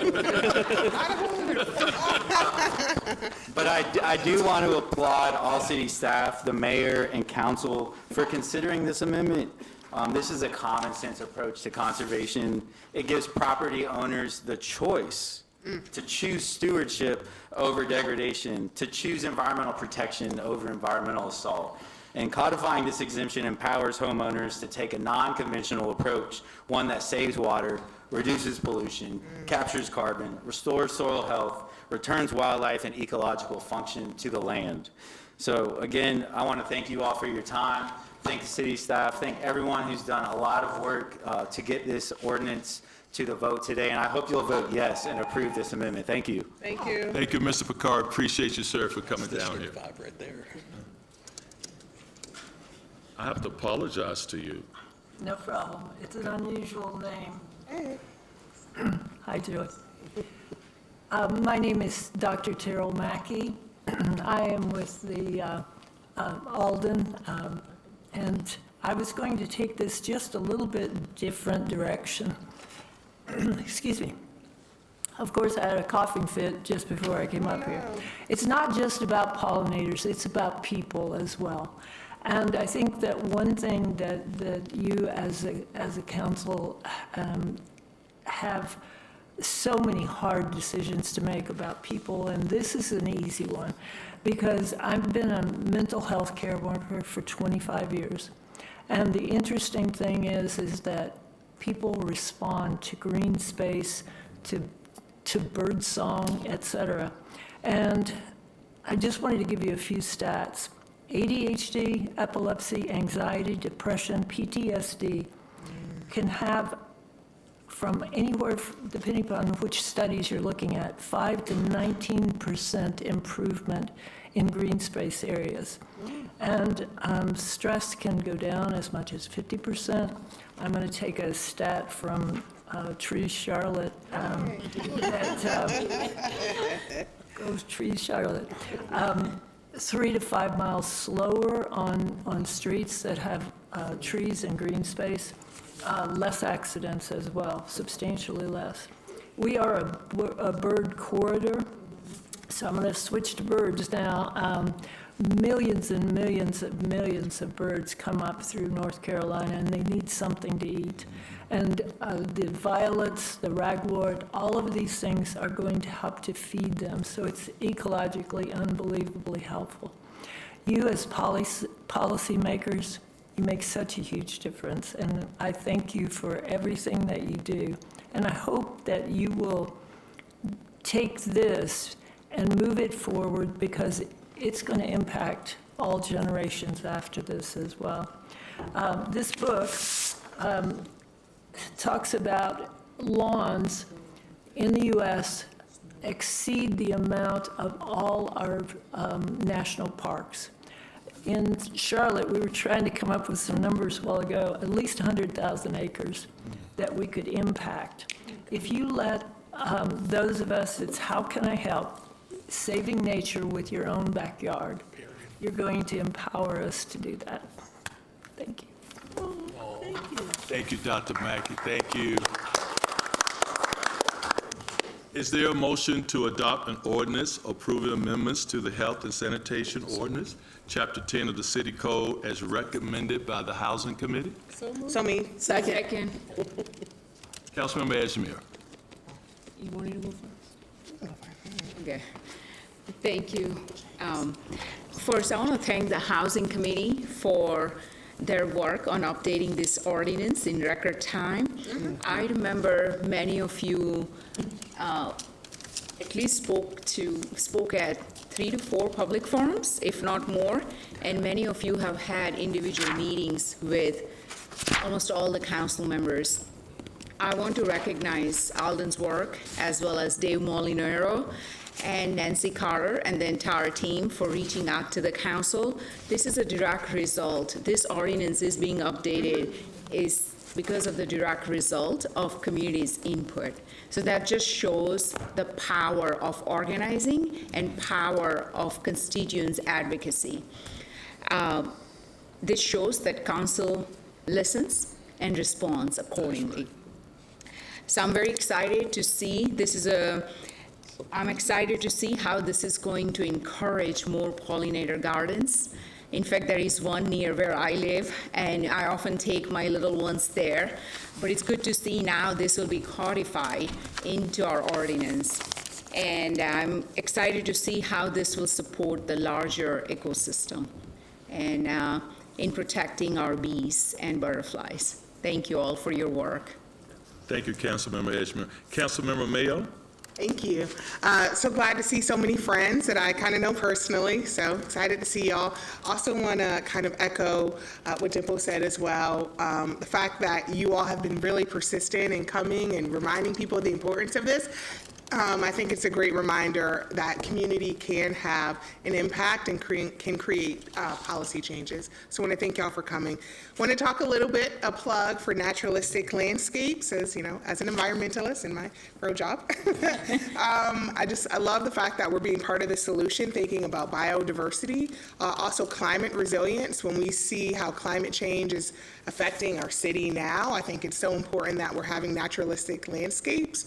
That is so imperative, even when we talk about drought and things like that. So these naturalistic landscapes are going to help so much with that, because we're not going to have to use as much water to maintain that. So thank you all so much for being here and really stressing that. I think it's so imperative that we are creating solutions to climate change locally. Yes. Thank you, Councilmember Mayo. Councilmember Johnson. Thank you, Mayor Pro Tem. So I want to congratulate you all. And Dr. Mackey, you mentioned conditions, epilepsy, ADHD, anxiety, PTSD, depression. You may not know I'm a brain injury advocate, so someone with a brain injury could have all 5 of those. So I definitely understand and I appreciate the healing aspect. I do want to ask, though, from a policy perspective, one of the concerns we shared in the committee meeting was the education of the residents and the education of the HOA. So I want to ask city staff what was done. This did go through committee in record time. I've never seen this since I've been on council in 2019. It does show when there's political will, we can make things happen, and community can have impact. So I'd like our community members that have other issues to remember this and hold us accountable. But I'd like to ask city staff what the plan was and how HOAs were educated. Just as the District 4 representative, I can see getting calls from HOAs where they may feel neighbors out of compliance, and we really, this is a huge change, and I think we need to be very intentional about letting residents know. Thank you. Come on, Rebecca, home run hitter. Thank you for the question. Yes, there was an important issue that was raised by the Housing Committee, and so we took that feedback back to the team. This has been a real team effort, so our folks in Code and Keep Charlotte Beautiful, our landscape management staff, our Office of Sustainability, and then we partnered also with Charlotte Communications and Marketing, so that if this passes tonight and the ordinance does get changed, we will roll out a substantial and comprehensive outreach and marketing campaign.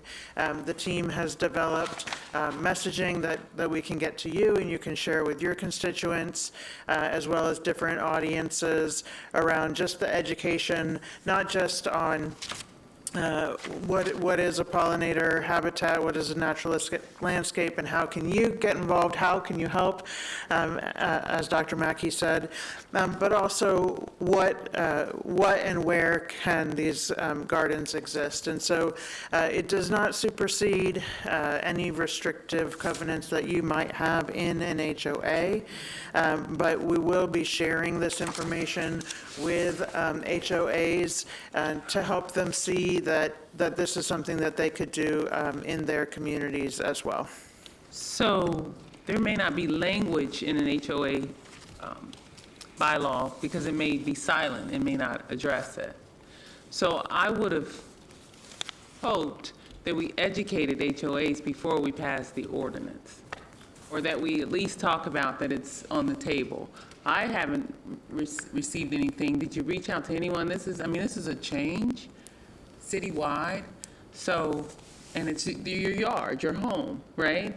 And I can see the other side where residents would have some concern about it. So pollinator gardens are already allowed. It's one of the things that the registration process already exists. There's already parameters around it. The city of Charlotte has been allowing and encouraging these habitats for several years. The ordinance change is codifying that, and the codification of that also provides a great time to amp up the education and outreach. So it's not actually a change in the sense of you weren't able to do it before and now you're able to do it. It's a codification of something that has been allowed administratively. And we think this is a really good opportunity to engage our residents, our businesses, partner with our great advocates who brought this to you, to get the word out, to let people know that this is allowed, how to register your pollinator garden, what type of plants you can use and where to get them, and at the same time, if you live in a community where it's unclear whether you're allowed to do this, to let them know this is something that your city is not just allowing but codifying and celebrating, and we encourage all neighborhoods to embrace this. Okay, thank you. Councilmember Mayo. Yes. Rebecca, this probably isn't really y'all's wheelhouse, but just think about our communications team, if it's at all possible, for them to help with some of that messaging with our social media, maybe some videos, some reels, different things so people can actually see what it looks like, because sometimes that can be challenging.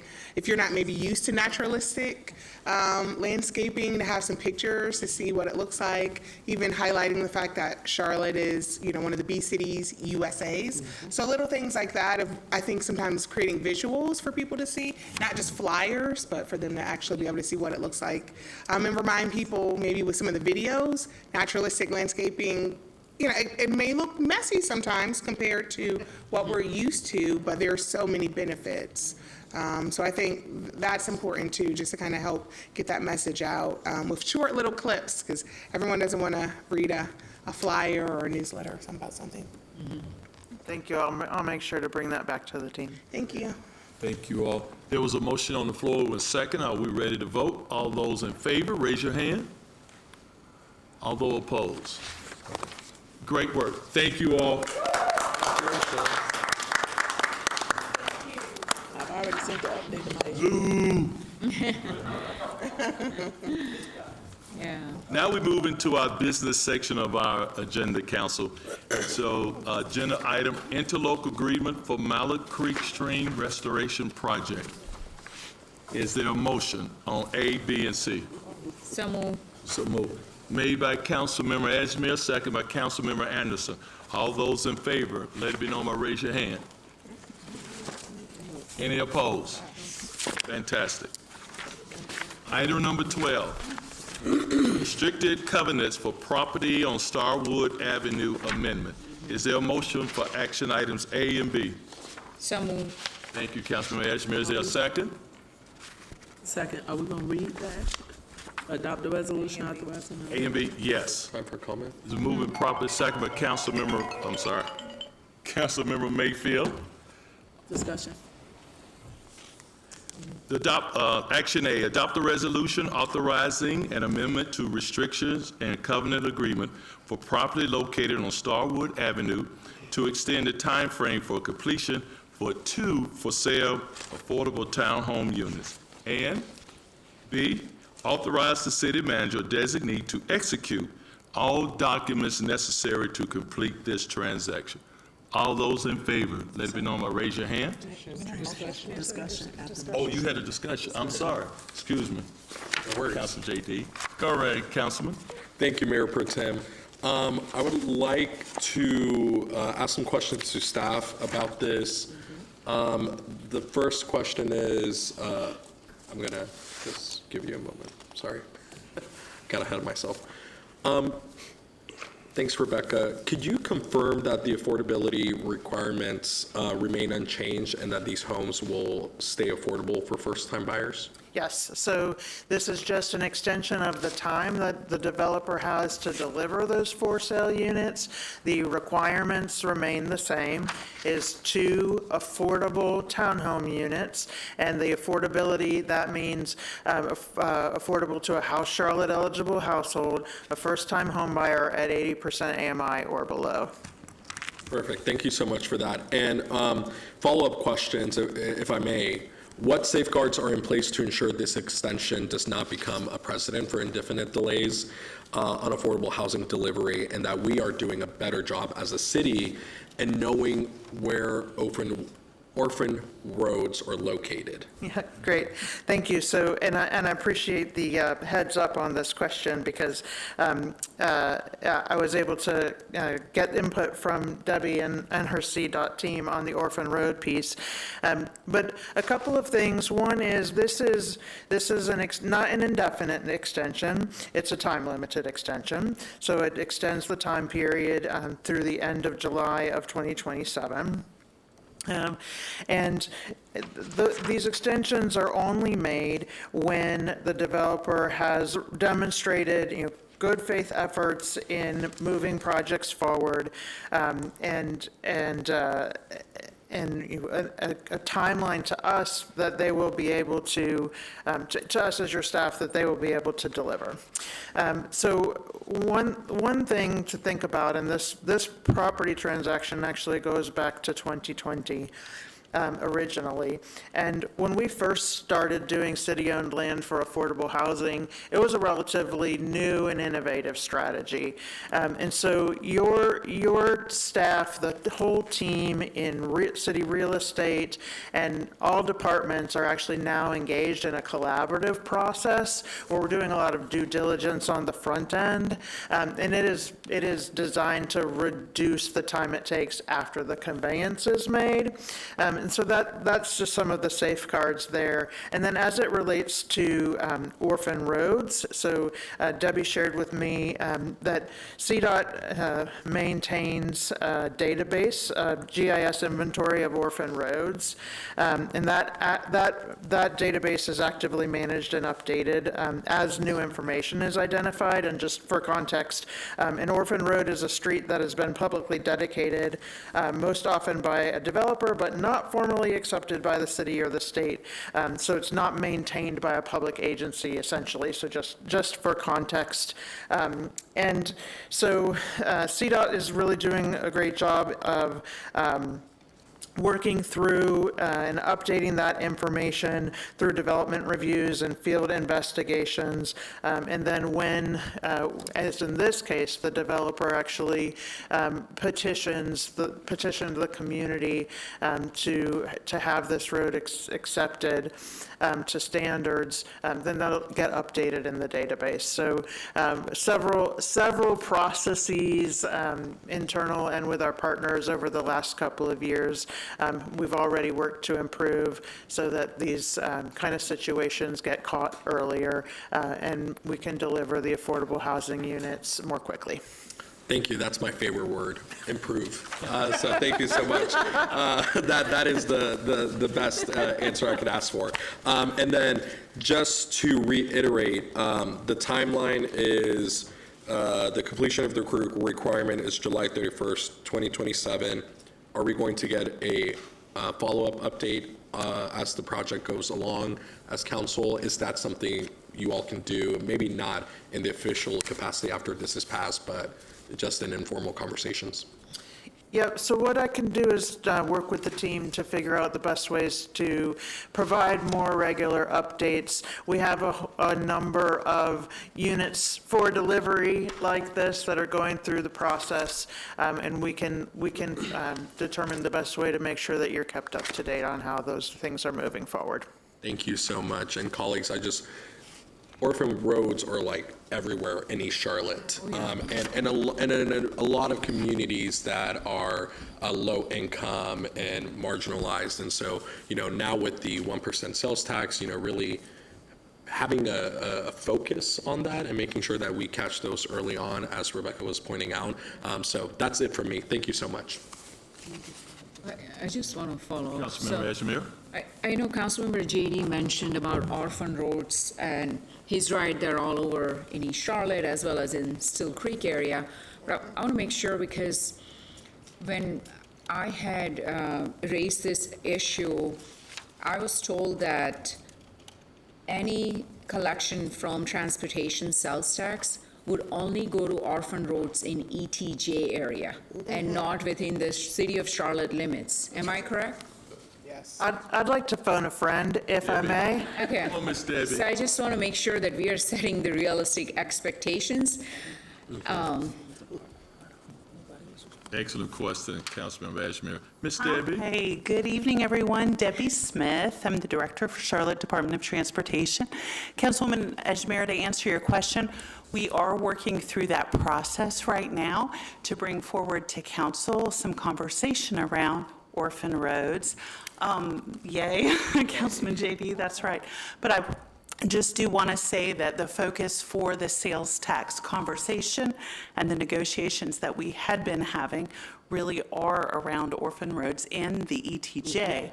What Director Hefner talked about is the continuation that we are monitoring all streets that are within city limits of Charlotte and being able to properly address those. Perfect. Yeah.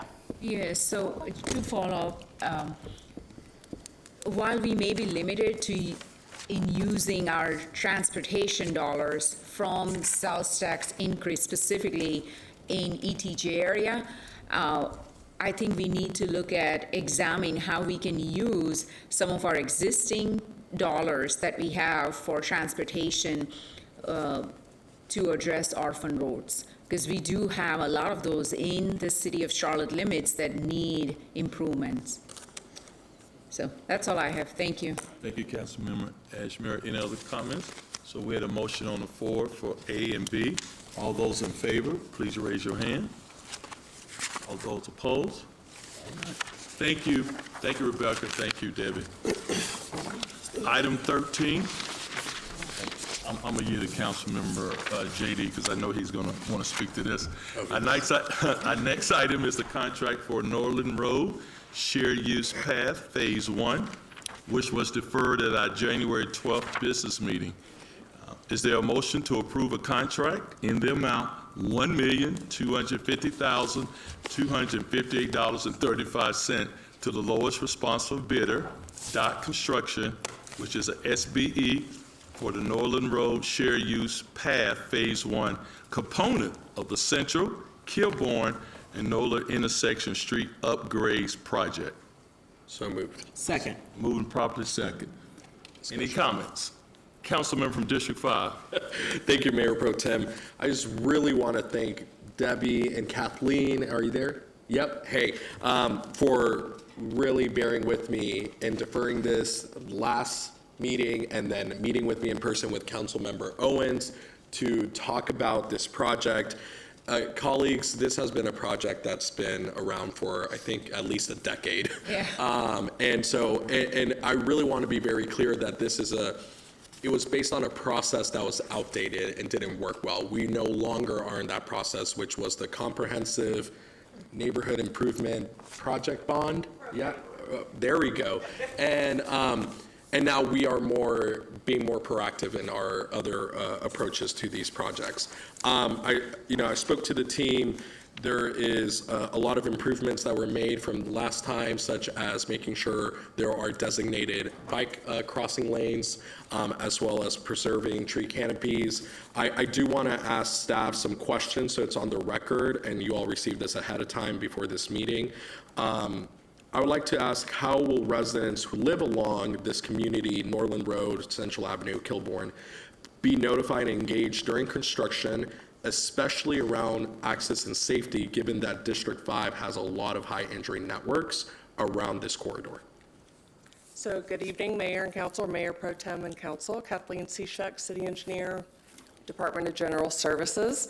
Councilmember JD, to address your question, we typically send out notice 1 to 2 weeks prior to notice to proceed with the contractor. That way, everyone that would be impacted potentially by the project would have a point of contact on my staff that would assist them throughout the construction duration, would also help with any potential impacts during construction as well. Thank you so much. And colleagues, the original scope of this project was a little bit larger in scope. Both sides of that street was going to be addressed, but because of rising cost in construction, whatnot, is now turned into a 12-foot shared use path lane, right? Correct? So everybody can utilize it. That being said, one of my initial concerns that constituents brought was, what about the other side, right? Currently, our average standardized size for sidewalks are 6 feet.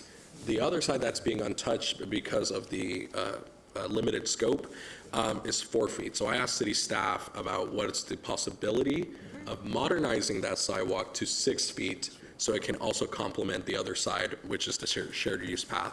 So my question now is, will council receive an update on whether the 4-foot sidewalk would be able to modernize into a 6-foot sidewalk based on contingencies that you all have, and what does that timeline look like? So the answer is yes. We have a commitment to come back to council by the end of March of next month to provide an update. As you noted, there is contingency. This project was a larger project that was unbundled into 4 different phases. We anticipate those projects being in construction through 2028. So we will be able to come back at the end of next month with an understanding of what that cost would be, with 3 different scenarios that were discussed in the meeting, and give further direction and how we would advance those projects in the future. Amazing. I cannot thank you and Debbie enough for your partnership, your work and collaboration.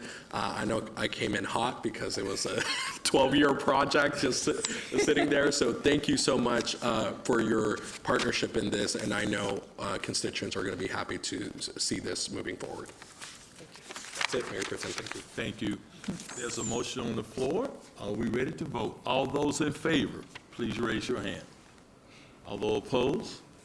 Okay, we're going to count Dr. Watlington as in favor. So, citizens, before we entertain a motion to adjourn, I would like to make one comment, and that is today, our mayor, Police Chief Patterson, City Manager Jones, and Brent Cagle represented us very well in Raleigh at the oversight meeting, and so I think we ought to give our colleagues a hand for performing very well.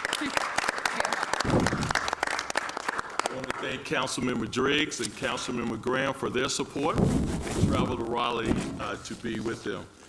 Without further ado, we have a couple of activities that would take place this week, and so I'm going to give the Councilmember Mayfield and Councilmember Johnson to talk about community area planning, and then I'm going to let our Tar Heel residential council have the last say-so. Councilmember Mayfield.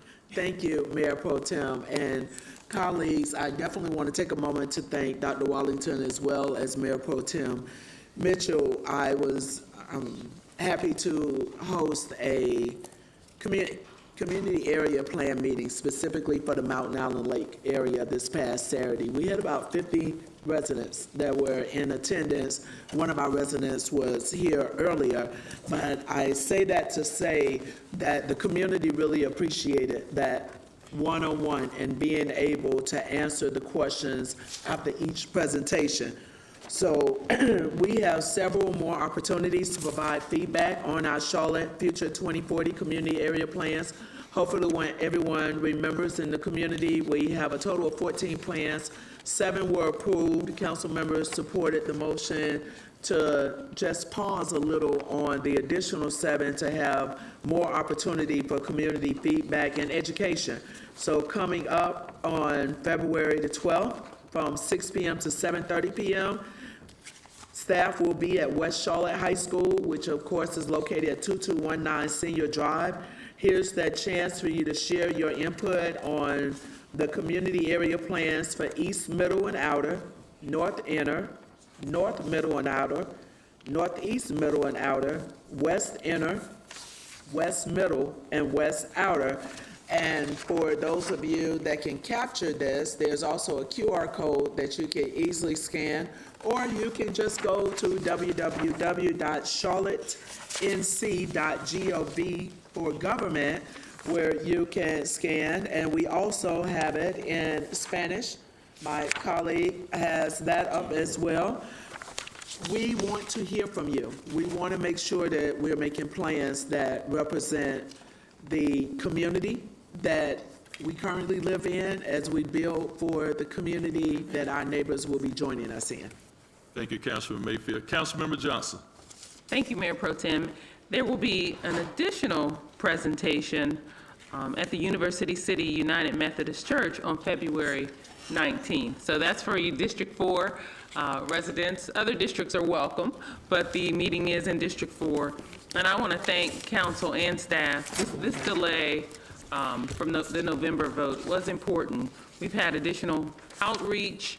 I know that I want to thank Nan Peterson and Catherine Mahoney for coming out to the Greater Oaks HOA meeting, their annual meeting last week.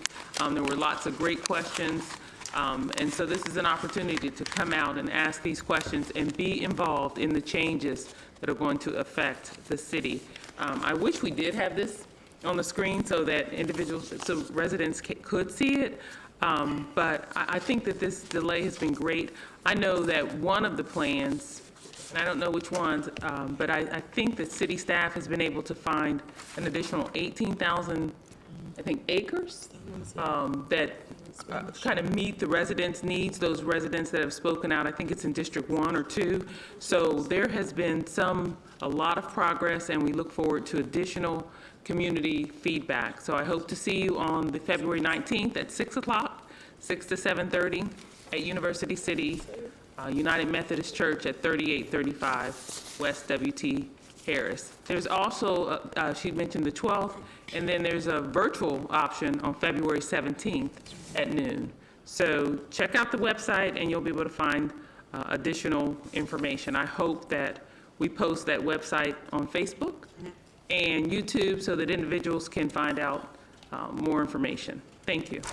Mayor Pro Tem, may I just quickly add because I forgot to mention this. I need to thank our team. We had the Charlotte Department of Transportation, Mecklenburg Police Department, we had Stormwater Services, as well as our planning, design, and development, as well as Mecklenburg County Park and Rec. Because as a partner, and I want to say thank you to all of the staff, especially our OCS team, for my staff liaison, Antoine, and your staff liaison, LaToya, Ms. White, and Mr. Schofield. We had an amazing community meeting. 9 a.m. Saturday morning, people started showing up at 8:30. They were there until 11:15, 11:20, so they stayed for the full 2 hours and were fully engaged. But I could not do it without our team, and we have an amazing team, so thank you all for showing up. Yes, and thank you, Councilmember Mayfield. Real quick, you also have an opportunity to join Spanish virtual sessions February 17th, as Councilwoman Johnson mentioned, from 12 to 1 p.m. And quick point of privilege, thanks to the advocacy of District 5 constituents, particularly Carolyn Millen. Everybody in District 5 is invited to learn more about the East, Middle, and Outer Community Area Plan on Thursday, February 26th, from 6 to 8 p.m. at Fellowship Hall at Eastern Hill Church. That is 4855 Albemarle Road. So, thank you. Can we, Mayor Pro Tem, can we get the website? Because that was one of the things, the information was kind of disjointed. I know they've added additional information on where individuals can learn what plan they're in. So I'm looking on here to find out where the comprehensive website is to find this information, and I don't see it if you don't have a QR code. So can we ask staff, since we're talking about it, the best website to find this information? Yeah, I see Deputy City Manager Craig shaking her head, so we'll make sure we get that out. I mean, if they can tell us now while people are listening. Charlotte. Do you have it now? I can give it to you. Okay. Mayor Pro Tem. Go ahead, Councilman. So the website is CLT for Charlotte, CLT Future, FUTURE 2040.com. CLT Future, FUTURE 2040.com will take you directly to our city, and you will be able to look up 24 comprehensive plan. Thank you. Yes, sir. Councilmember Owens, bring us home. I will indeed. So since we already have approved the South Middle area plans, I won't discuss those for District 6, but I will say very simply that it was a good weekend to be a Tar Heel. I will not belabor that point. See you in the tournament. Because I know there are some Duke fans. I also, though, in all seriousness, I guess there was another sporting event this weekend, but I do want to call out District 6. Drake May played ably for us in the Super Bowl and really did our city proud. I know that the players, when they're introduced, have an opportunity to call out their alma mater, and I don't know if you caught it, but Drake called out Myers Park High School. He could have called out the Tar Heels, but I guess he thought they had enough flowers the night before. But he called out Myers Park High School. That is, as you know, in District 6. It was a proud, proud moment for all of us. I'm sure we'll be seeing this young man some more. So thank you for that indulgence. You're welcome. May I have a motion to adjourn? So moved. Move proper second. All those in favor say aye. Aye. Have a nice night. Be safe. Thank you, Pro Tem.